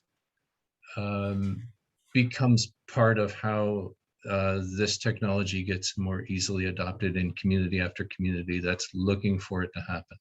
So I keep thinking of the entire North American market as one that's it's poised to go.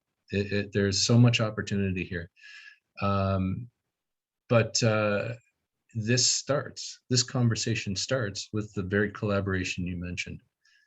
We have members of the public who are particularly Oakville, for example, who are absolutely keen to see something happen in a radical transformational way, and they keep the pressure on us all.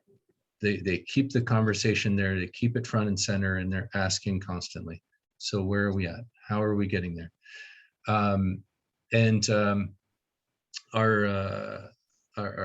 private sector partners, as they come to the table, both with technology solutions in the sort of in the physical buildup of district energy, but also opportunities for training and collaboration on either it's vocational or professional training that supports the market. There's a lot of those offers coming. The digitalization that we talked about before, there are a lot of solutions now that we can bring to bear. And it's critically important that there's a stable platform for that conversation to happen.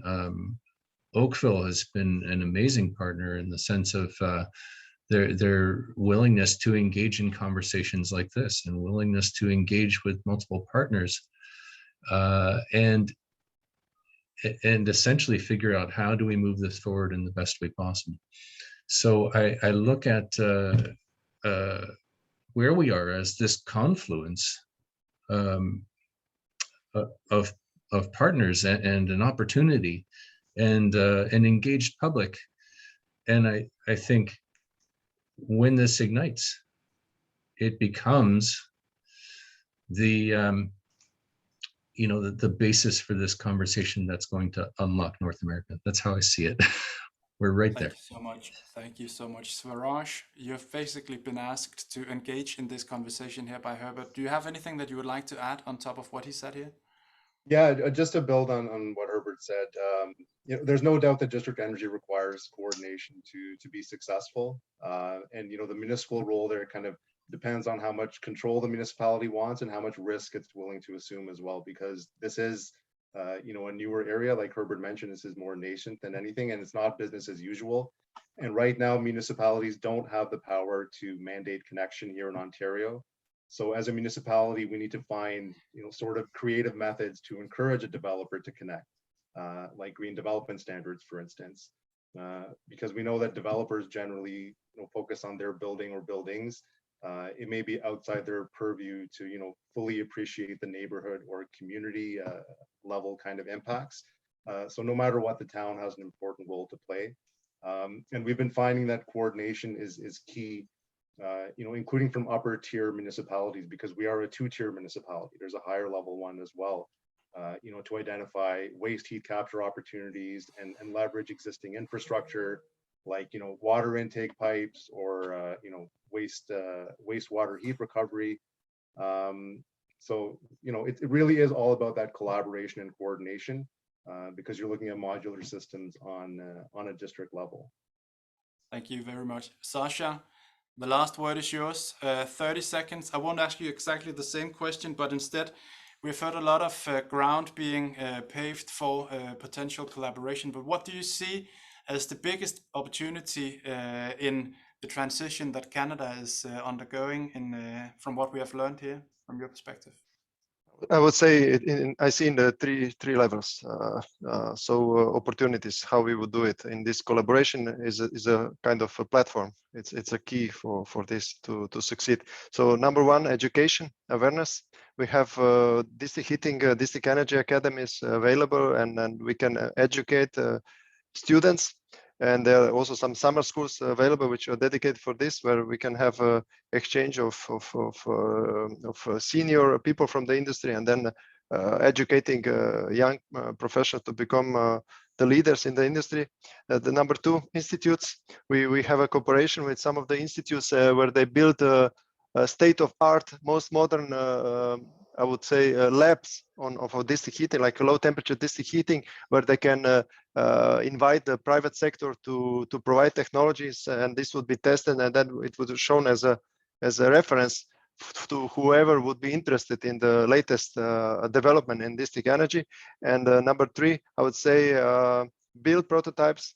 We can use some areas like colleges we have in Canada, and build certain areas in an energy efficient way, and try to have this view of fully decarbonized heating, and then scale up gradually to other areas. But I think here it's really crucial that we have support from all parties, municipalities, of course, and that we have this collaboration. By the way, I read there is over 300 wind farms across Canada. So is there more potential to build those? And then we can also see in the future district energy as a technology that can enable the sector coupling and sector integration.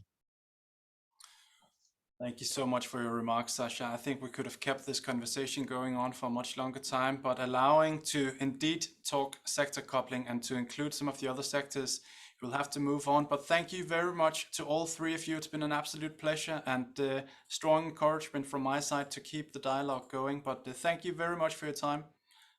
Thank you. Thank you likewise. Thank you. Fantastic. I will though stay on for a little while longer, because now we have moved on to our third panel discussion of today. Now we'll be going into biogas. We'll learn a little bit about how the arising from the breakdown of organic waste such as sewage and food waste, biogas, a low cost and reliable fuel source can be used for both heating and electricity.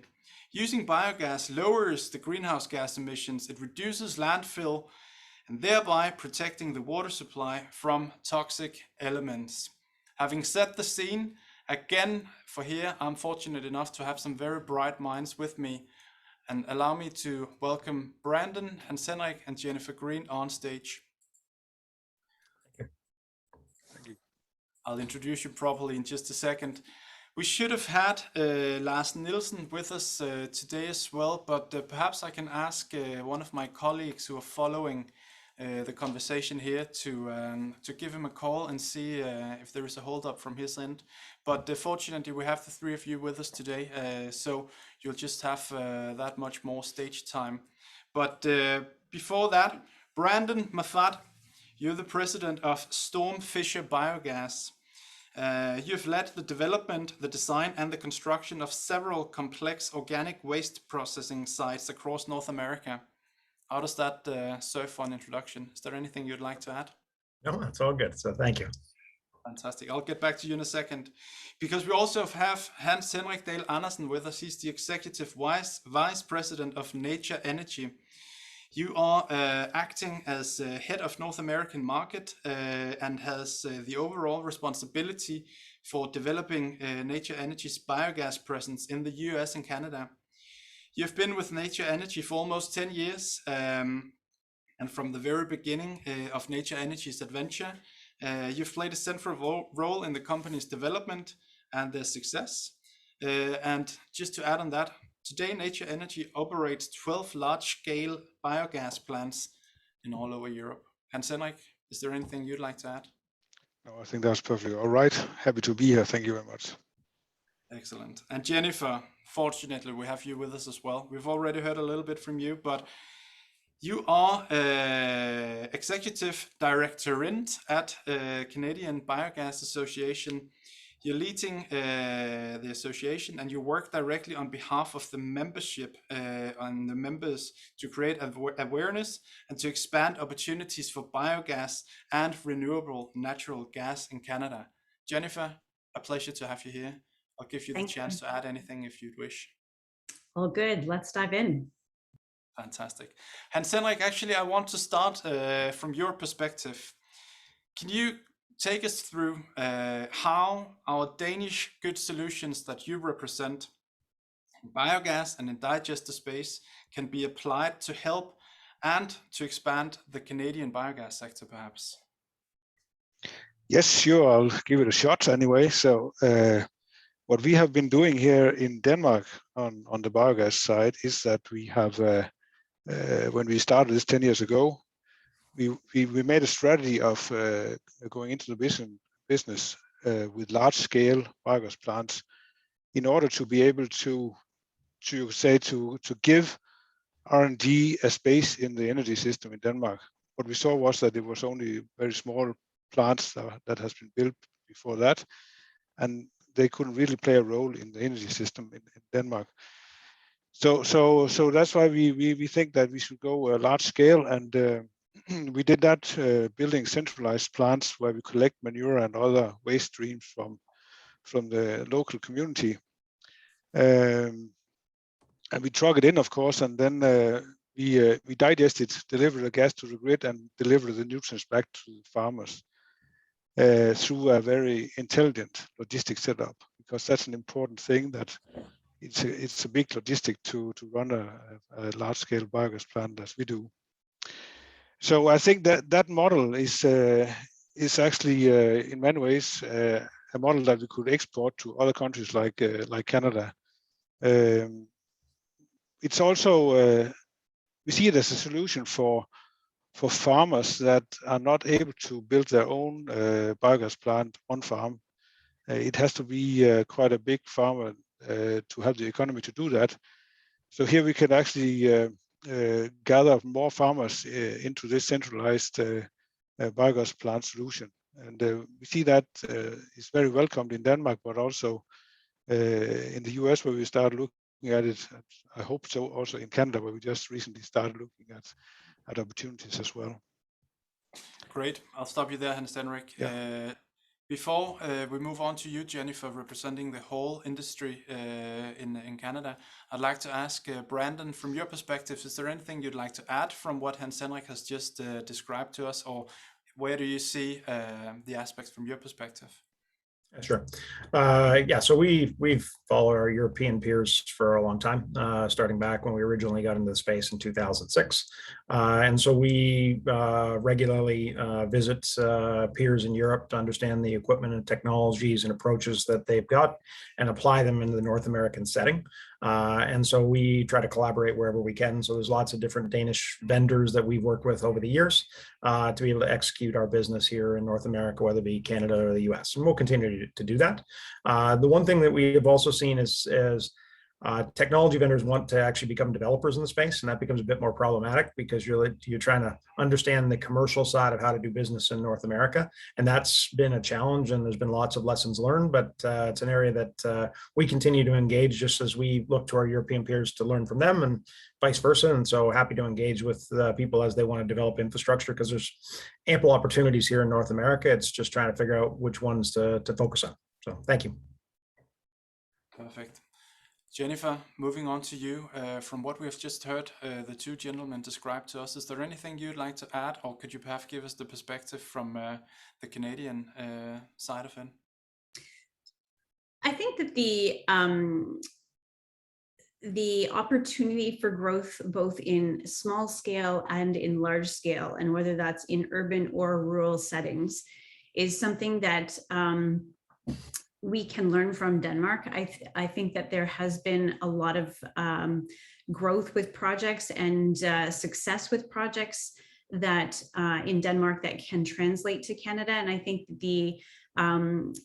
while the the demographics and the regional expanse of our Canadian market is very different, there's a lot that we can use. I think the scale that was mentioned by Hans Henrik is very real, and in terms of being able to look at those models that can help us to aggregate some of the resources and bring them together in a more economical way is very appealing, and I think is gaining some interest. And so all told, I think that there are, lots of opportunities in terms of the growth market here in Canada, both within municipalities, farms, food processing centers. And so being able to look at the best fit and understand from demonstrated examples is something that people are very much looking for at this stage.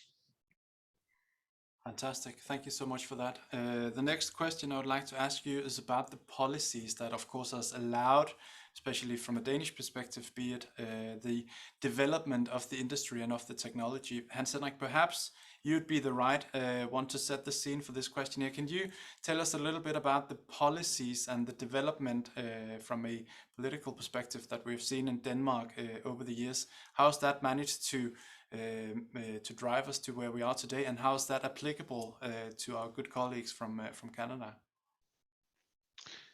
Well, there are many sides of politics that has driven this actually, but the one that I would point at would be the regulations on the farming business, because that's where we have to apply all the nutrients from the biogas, and that is really driving the farmers to find solutions to the nutrient management, which they see an opportunity to do through the biogas plants, especially the centralized one that we have, because we can then set up a system where we can manage the nutrients with the farmers. And I think if we go very much some years, 20 years more back in time, Denmark had this problem with the groundwater that was polluted, and I think that started the whole business actually, because then the farmers they would put regulations on the farmers where they have to make sure that their nutrients do not go into the groundwater. And that has actually been one of the ways to develop the biogas in Denmark to be able to manage the nutrients much better. So that is one of the main issues, I think.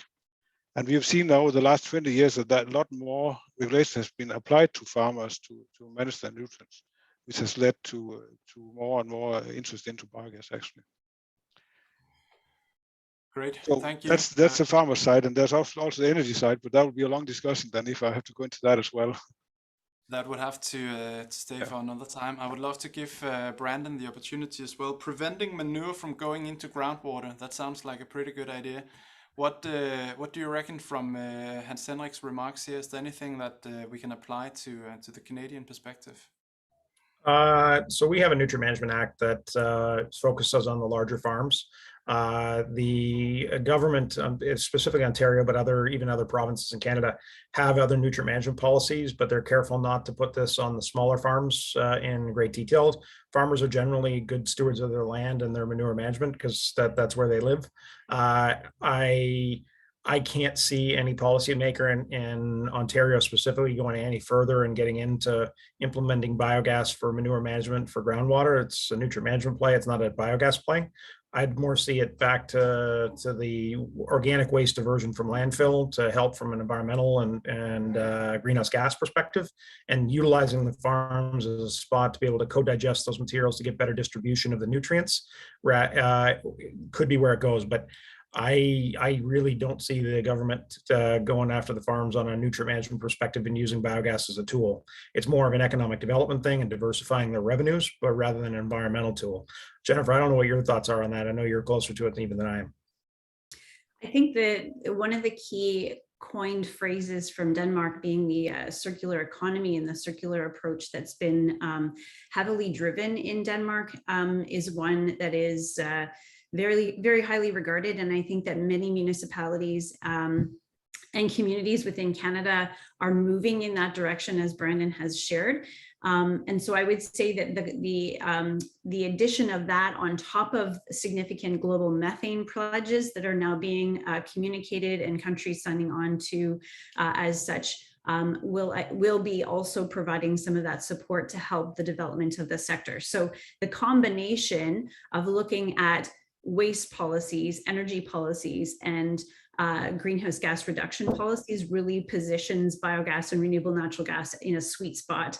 And so on top of those policies, then you start to see other mechanisms like funding programs or other complementary elements that can really help support the industry. And we're starting to see those also become available in Canada through various government departments at various levels as well. Fantastic. Jennifer, I'll stay with you, but before going on to the next question, I'll just give Hans Henrik a chance to react to what we've heard here. Is there anything that you're picking up from what we hear our colleagues from Canada reflecting the Danish experiences onto? Yeah, well, I agree to most of what's been said there. I don't know whether there'll be more regulations on farmers in Canada, of course, but I wouldn't be surprised though. But I totally agree to Jennifer that we are in a sweet spot, and it's so complex, this biogas, so it taps into a lot of different areas. And energy is one side where there has to be a space for biogas for many reasons, especially because of that what we produce is actually green hydrocarbons. So we can tap into power to X, and we can tap into to storage of energy and so on. So I more or less just copy what you said there, Jennifer. I completely agree. Fantastic. Thank you for that, Hans Henrik. I think we have Lars from Keynote with us now as well. But Lars, before bringing you up on stage, I'll just give you a second to get set. Jennifer, I'll stay with you because I wanted to hear a little bit about the scaling opportunities and what we have learned from essentially this perspective here. I'd like to ask you, how has the professionalization of the biogas sector helped us to drive the scale of where we are today? Can you add anything from your Canadian perspective to that before perhaps giving Lars Nielsen a chance to reflect on that question? Yeah, I think like your previous panel, we have really learned a lot from our European partners. The North American market is one that is really starting to take off, but from the investment and knowledge transfer that has come from a lot of European countries, including Denmark. The where we need the sector to go to absolutely is one of greater adoption and scale. And with every plant installed, with all of that learning and the partners that come together, that just continues to increase the professional capacity of the industry. And I think one of the strengths that the biogas industry is gaining in Canada with those 270 installed projects is the fact that they can point to projects on the ground that are operational and successful, and being able to really identify demonstrable projects. More than that, they're operational and they're effective. And so in looking at all the tools in the toolbox, we have one that has been active and very, very much in a state of growth. I think the one of scale and the one of adoption is a challenge, and probably leads into one of your next questions. But I think the capacity building that we have been able to gain from other collaborations and partnerships has been tremendous. Fantastic. Lars, welcome to you. Before giving you the stage, allow me to introduce you formally, like we have done with all our other speakers, so that we have a level playing field here. You're the CEO of the company Gemidan Ekogi, and you're responsible for the overall business activities, including the worldwide sales activities. Since 2016, you've been working with pre-treatment of organic waste, where you are responsible for the development and the sales of the Ekogi technology. Lars, if you have any direct reflection to what we heard from Jennifer here, go ahead. Otherwise, I'll ask you the exact same question. How has the professionalization of the biogas sector helped to drive scale and get us to where we are today?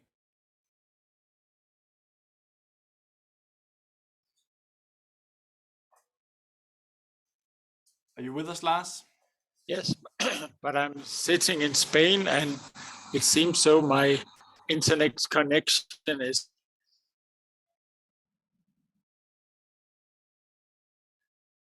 It sounds lovely that you're in Spain, Lars, but Not other so than stable. wrapping it. So, of course, it's difficult for me to enter this discussion, but I'm sure that all the other parties have explained that we are happy to join our expectation and experience from Denmark to the Canadian market. Great, Lars. I think I'd recommend if you could actually close your camera, and then we just focus on the audio. That might be better for the yeah, I'll try that. Yeah, I'll get back to you because of course I'd like to give Hans Henrik and Brandon a chance to reflect on what we heard from Jennifer and briefly what Lars as well had the chance to go into. Is there anything you'd like to add? Starting with you, Hans Henrik, perhaps. Sure. That's actually one of the key words from our strategy from 10 years ago. That is to professionalize this business to make it more efficient. So doing that, we have introduced a staff of experts in our house to optimize everything we do, both on the operation and management, but also on we have biologists sitting here optimizing our digestions, and certainly on the logistics side as well, which we do in close dialogue with the farmers. And finally, there's a thing that is very important as well. What we do a lot of is that's R&D, research and development, to optimize the biogas plant, but also to invent more revenue streams and tapping into power to X in the future and things like that. So I think that is necessary for any industry to have this part as well, and we haven't seen that very much in the biogas industry previously. Brandon, on to you. Do you have anything to add? Yeah, we've seen an increase around the professionalism and the groups that are in the space here, Ontario, but more broadly across Canada. Canada's ahead of the US in terms of development, especially around food waste type projects. And so whether we're in Los Angeles, New York, or others, we typically run into both European vendors as well as Canadian vendors that are looking to design, build, own, and operate that infrastructure. And so that has been learned since kind of the early days for us, which was in the 2005 to 2010 period. And the industry here in Canada has learned a lot. It's mainly through learning and having issues and lessons learned and things like that. And so you've seen an increase in the professionalism and the approach there. We have very formidable competitors here in North America, specifically Canada, that we are customers of each other, we are competitors of each other, we're advocates and policymakers that go alongside of each other. And so that's really increased over time. And Jennifer's been the leader in doing that, bringing everybody together. But it's grown a lot. Does it continue to need to grow? Absolutely. And you're seeing new entrants that are coming into the space, some that are larger corporations that are trying to figure out how to get in the space. Others are entrepreneurs that want to grow in the space. And so that's great. And it's about kind of working with our peers to continue to develop the industry, whether it be biogas or, as Hans Hendrik mentioned earlier, we're looking at other areas like Power-to-X as well, and how to complement our infrastructure with what we already have. Thank you very much, Brandon. I can see from my perspective, at least, that my shirt is doing a bit of a flimsy thing, so I'll try to stand still, just so if you're wondering, but sorry for the hypnosis treatment to all of you. Let that be a lesson for future webinars. Jennifer, perhaps the question that you were anticipating from my side is what follows here, because what we've of course like to hear about is from a Canadian perspective. Do you feel that the technology transfer and the investments from Denmark could be beneficial, and if so, in any particular areas? Starting with you. Yeah, I think if I were to zero in on one particular area, I think Denmark is very much advanced in their use of digestate and how they value the digestate. Particularly, I think, given the models that Hans Hendrik has highlighted in terms of the clustered opportunity. And so I think the learnings from that area are very early days in the Canadian context in terms of land application, management, and best practices. So the Canadian Biogas Association is undertaking some work in this space, and definitely looking to Denmark for some of those learnings will be important. So I think not only on the energy side, but on the nutrient side is a very important piece. I think the other policy angles from Denmark, which again, we won't have enough time to really drill into, but the rights for connection and the energy mandates or policies that are in place are much more aggressive, I think, in Denmark than here in Canada, given that we have, as a federation, regional, provincial domains for the management, for the regulation of energy, which becomes a little bit more complex. So from that perspective, it does tend to make a bit of a patchwork in terms of those drivers. But if I were to pick a couple, those would be them. That's excellent. Thank you so much. Lars Nielsen, perhaps we can ask you back on stage. I think we'll try to keep it without the camera. We can see a very nice picture of you here. Can you give your remarks to what Jennifer initially described here from her perspective? Yeah, that's a little bit difficult for me to step in the discussion because I was a little bit late.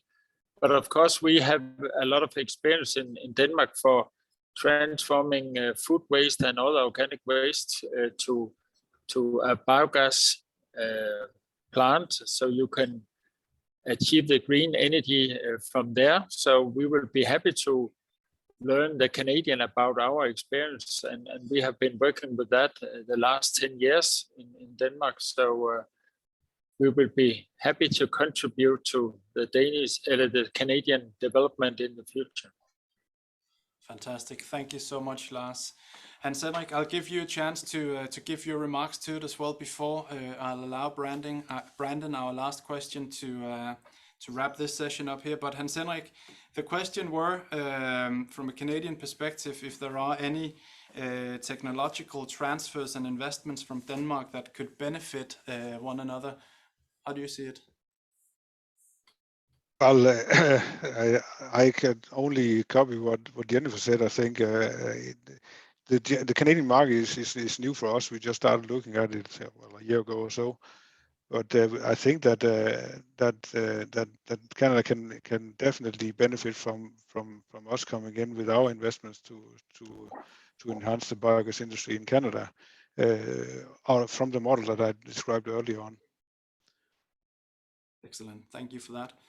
Brandon, I promised that I'd give you the last minute. Perhaps we can have Jennifer to give her final remark, depending on how much freedom you take in the question. But of course, we'd like to know about the current status of the planned Canadian clean fuel standards and how biogas and renewable natural gas are treated in the currently. Is that something you can perhaps comment on and close the session up with? I can give you some views on what I have today. It's a little bit of opaque to us right now. The Environment Canada is working on this. They've taken a variety of feedback from a variety of stakeholders across the supply chain. So there is a role for gaseous fuels to be able to play in the clean fuel standard. And you're seeing people starting to model what that could mean for the profitability or viability of projects in the biogas space. However, the program is not going live for some time, and so it's not finished yet. And so we're waiting to see what those final details are around. Is there going to be a cap on how much we can support the program, and a variety of other things that impact the carbon intensity of our gas? And so right now it's a bit speculative, but there is some promising pieces to it. It's just we need some more visibility, and so we're patiently waiting. But maybe Jennifer, you want to know more than I do, so maybe feel free to jump in. Recent updates from last week, actually, from Environment and Climate Change Canada indicated a bit of a delay in terms of their implementation. They're looking at a spring of 2022 introduction of the Canadian Clean Fuel Regulation.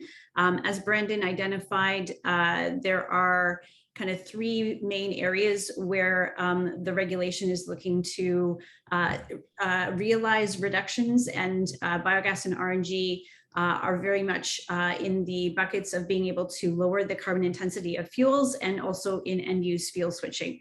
The regulation has been transformed to one which was more broad sweeping, to one that has now zoned in onto transportation fuels. And so given the versatility of the biogas and RNG markets, we still have a role that we can play and contribute. As Brandon said, we're still looking to understand the impacts of the carbon intensity values, and specifically the modeling that will be used to calculate the carbon intensity values for the fuels that we produce and our members produce. So that is to be determined.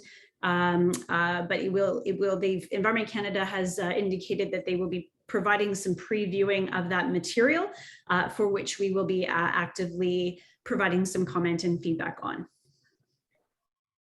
Thank you so much, Jennifer. On that note, thank you very much for keeping time very effectively. You've all done an excellent job. I can only encourage everyone, if you have questions for our very good panelists, please feel free to ask them, either to them or to me after this event here.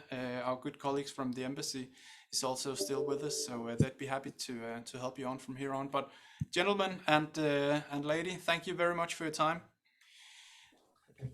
Now, moving on to the very end, I would like to ask my good colleague Maya to get back on stage and to make us all the wiser on clean hydrogen. Maya, the stage is yours.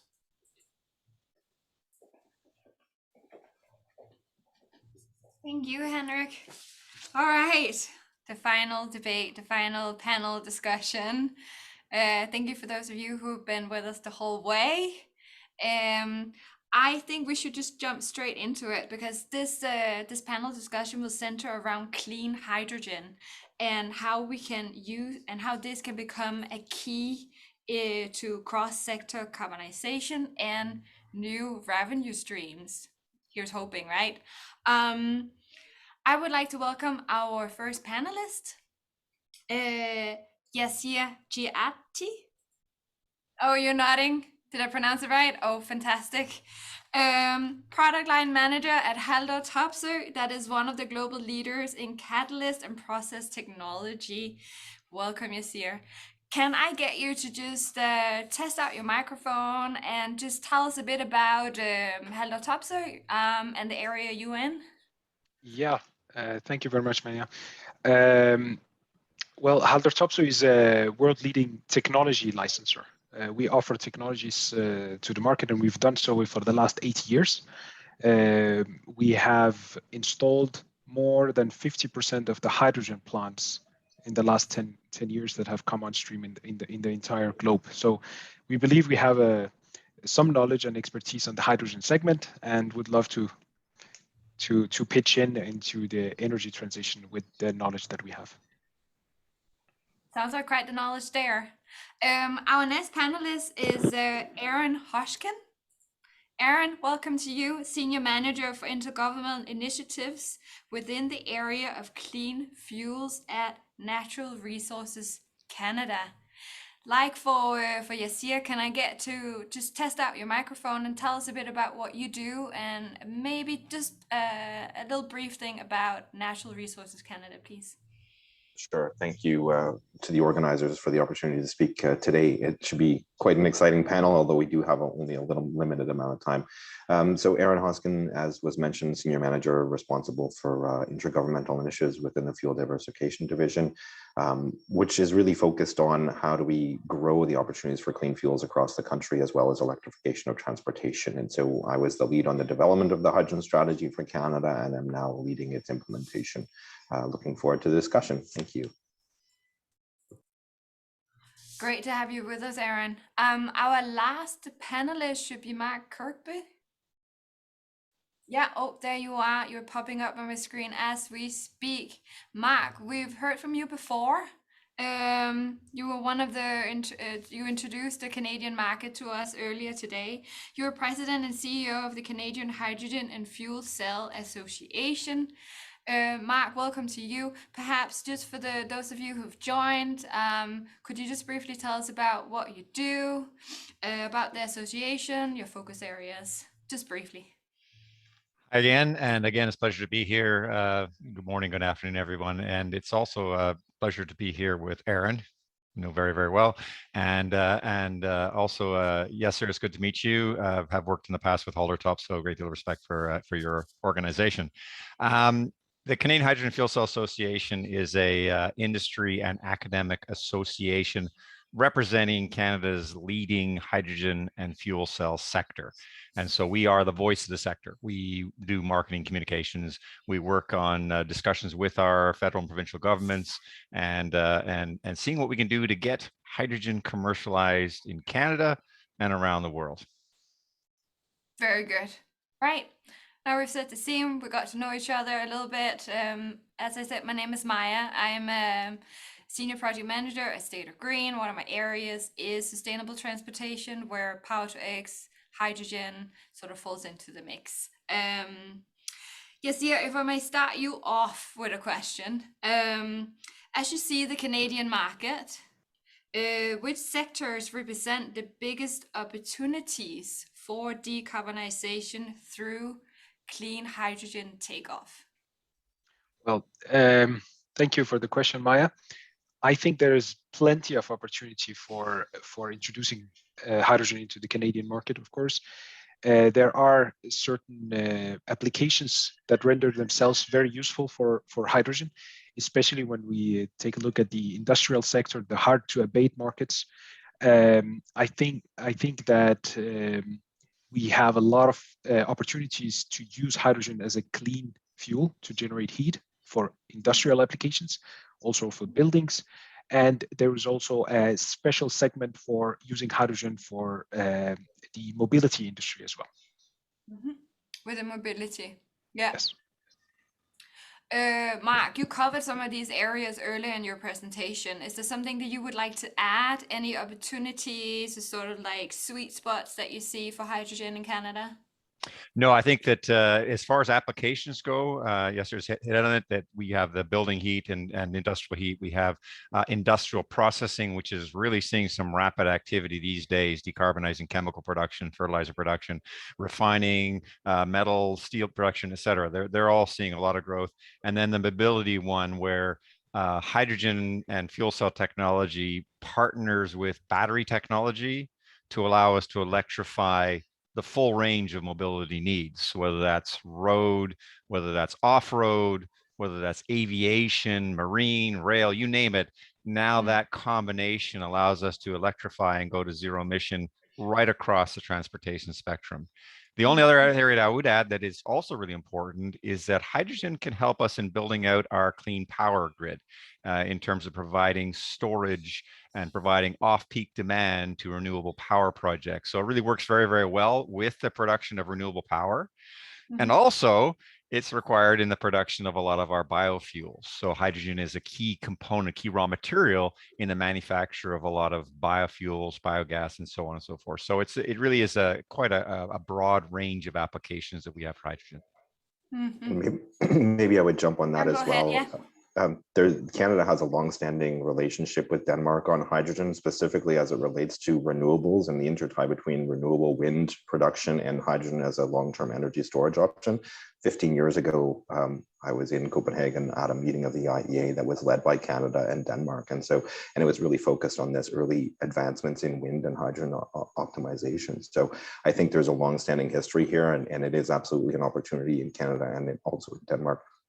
And then the flip side, it's not just about the end use, it's also about the fact that Canada can produce vast quantities of hydrogen, both to supply our domestic market, but also to supply the international market.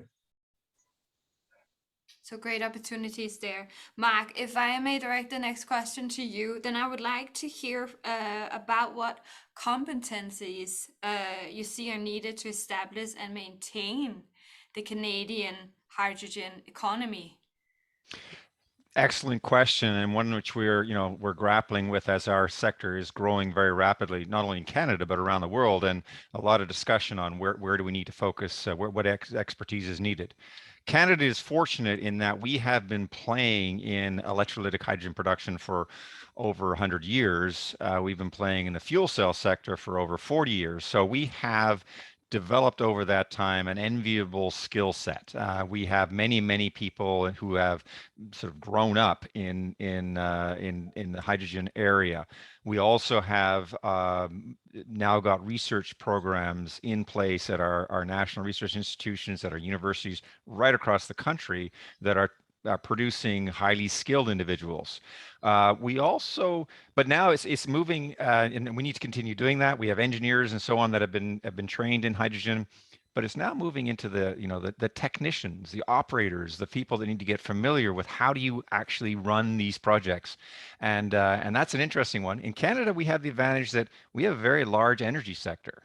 We have been producing and exporting energy for years, and many of the skills that are needed in our fossil fuel sector are needed in our power sector are very transferable to the hydrogen area. But we have some interesting challenges with our universities and colleges to get those training programs in place to start bringing and transitioning those workers into that new area. It's an exciting area, but one we need to focus some resources on. We actually had a similar discussion within the energy efficiency debate earlier about how to upskill or reskill or move the labor force as we move into a new area of energy and focus. How is Canada working with unions or with different sort of actors that can help with this transition of the labor force? At early stages yet, but I think the main thing we need to be doing now is communicating the opportunity. There's quite an openness and acceptance to going that direction. I think there's strong interest from our First Nations in the opportunity that hydrogen energy represents for them. There's a strong interest in our the truck driving industry and others as to how do they participate in this. So I think there's a very much an open dialogue for it, but the key thing is is getting out there and communicating with them. Okay. Am I coming through clearly? I'm noticing there's maybe some challenges in some of the auditory. No, you were coming perfectly through. Good. Yeah. Good. And I'm seeing Yasir nodding as well. Oh, Yasir, you just need to unmute yourself. Sorry. Yeah, I can hear you clearly, Mark, and maybe Good. taking the opportunity here while I'm speaking to just say one more thing about this subject. I completely agree with what Mark has just said. Canada has a fantastic nucleus of expertise. Very envious in the entire world. I mean, I think that Canada has some of the best people that are working on this. And actually, this expertise have also manifested itself in a different way, in not just people, but also companies and ideas that have come out of that. I mean, we see a lot of companies of Canadian origin that are active within the hydrogen segment and which is coming out with excellent ideas. Ballard Industries, we see Hydrogenics, we see a number of startups that are popping up in many different areas, both within the electrolysis segment, but also within the blue hydrogen, the CO2 removal segment. This is something that is very, very good in Canada and will be to the benefit of the entire hydrogen industry globally. Yes, I'll emphasize the last because we are an exporting nation, and all those companies need to export. They need to work with international partners. They need to find those companies that they can partner with to supply services around the world. Mm-hmm. Okay. It sounds like Canada is doing pretty well. But Aaron, I would love to hear from you if there are any barriers as you see in the Canadian market, anything that needs to be dealt with for the hydrogen economy really to take off.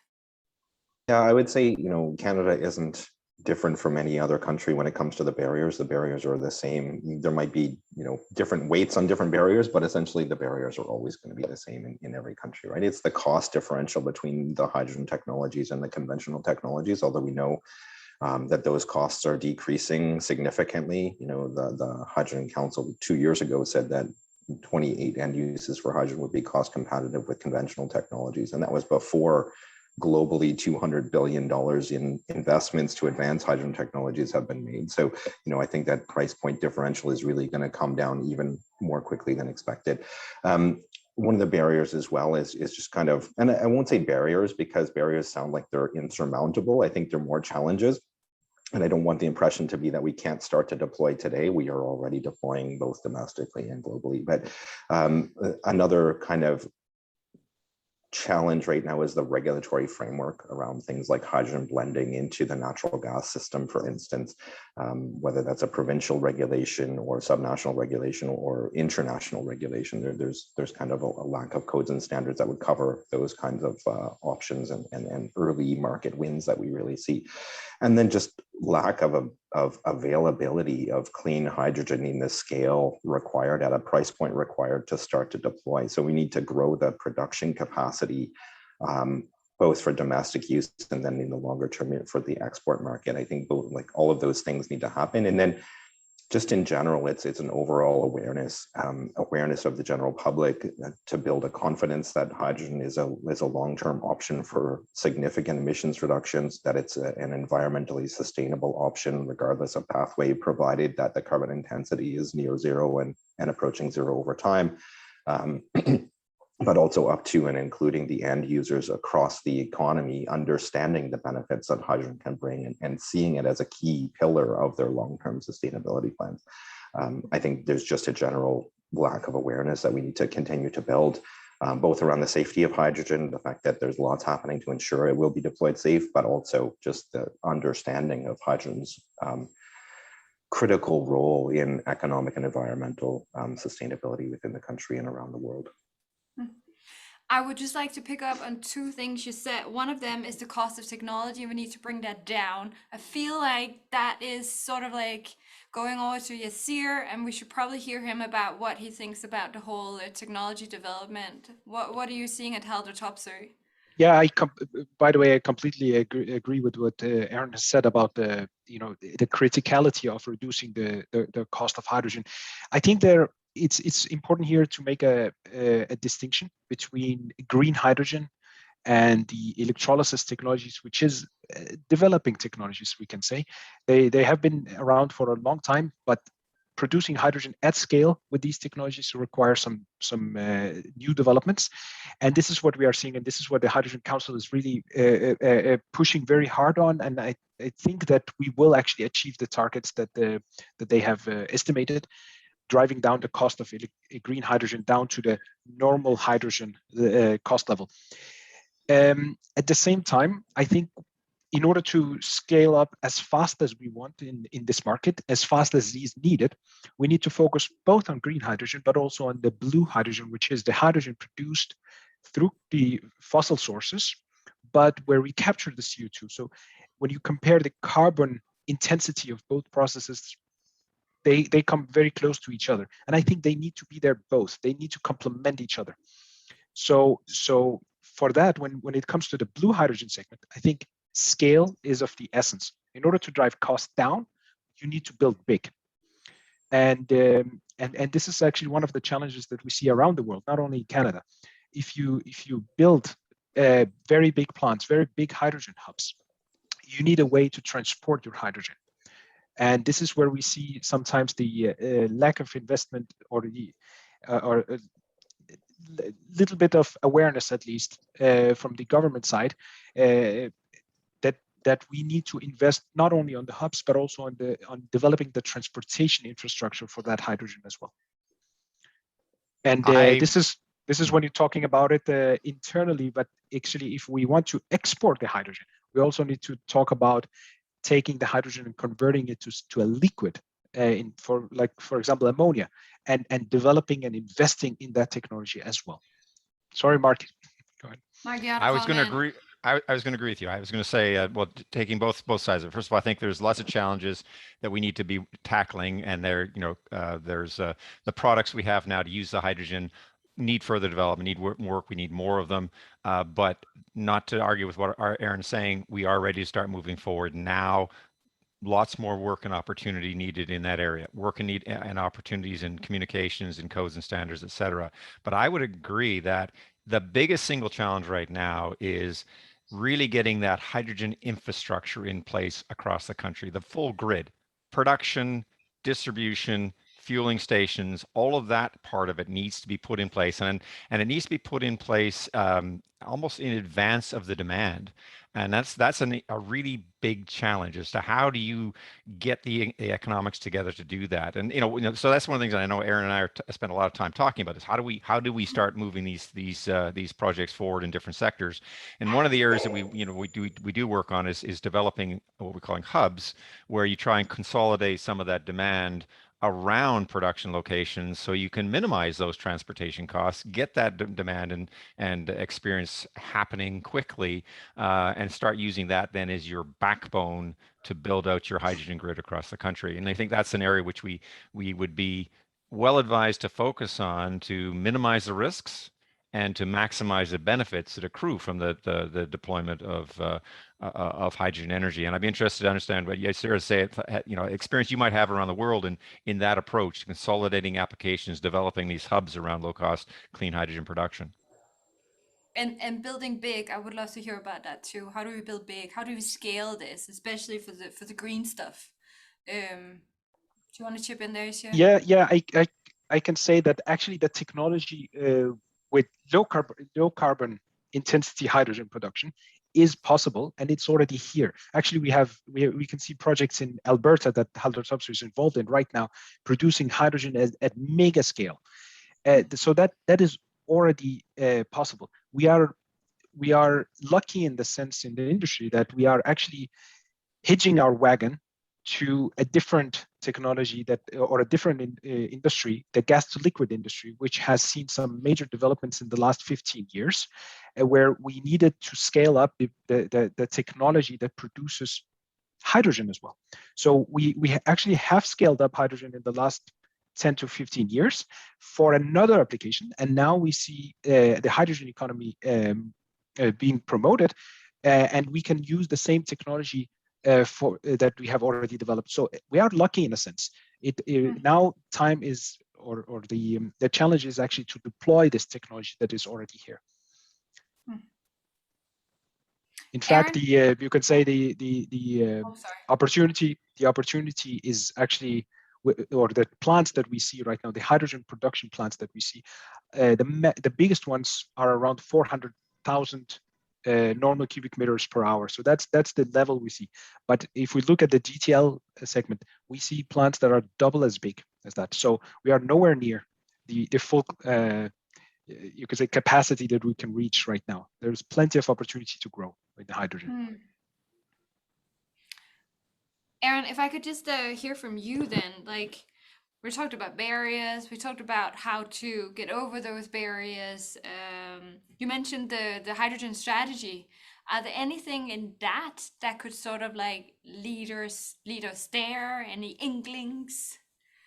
Sure. So the hydrogen strategy is really meant to be a call to action for governments at all levels, industry, the private sector, indigenous organizations and communities, academia, and it really outlines a series of 32 recommendations in 8 themes, which are sequenced in time. So, it really realizes that the hydrogen play is there's immediacy, but there's a long-term play to the 2030, 2040, 2050 timeframe. And so it really highlights the need for strategic collaboration, building partnerships, international collaboration, addressing gaps in regulations and policies. And so that would be, ensuring that hydrogen's part in long-term carbon pricing, for instance, or long-term climate objectives is understood domestically.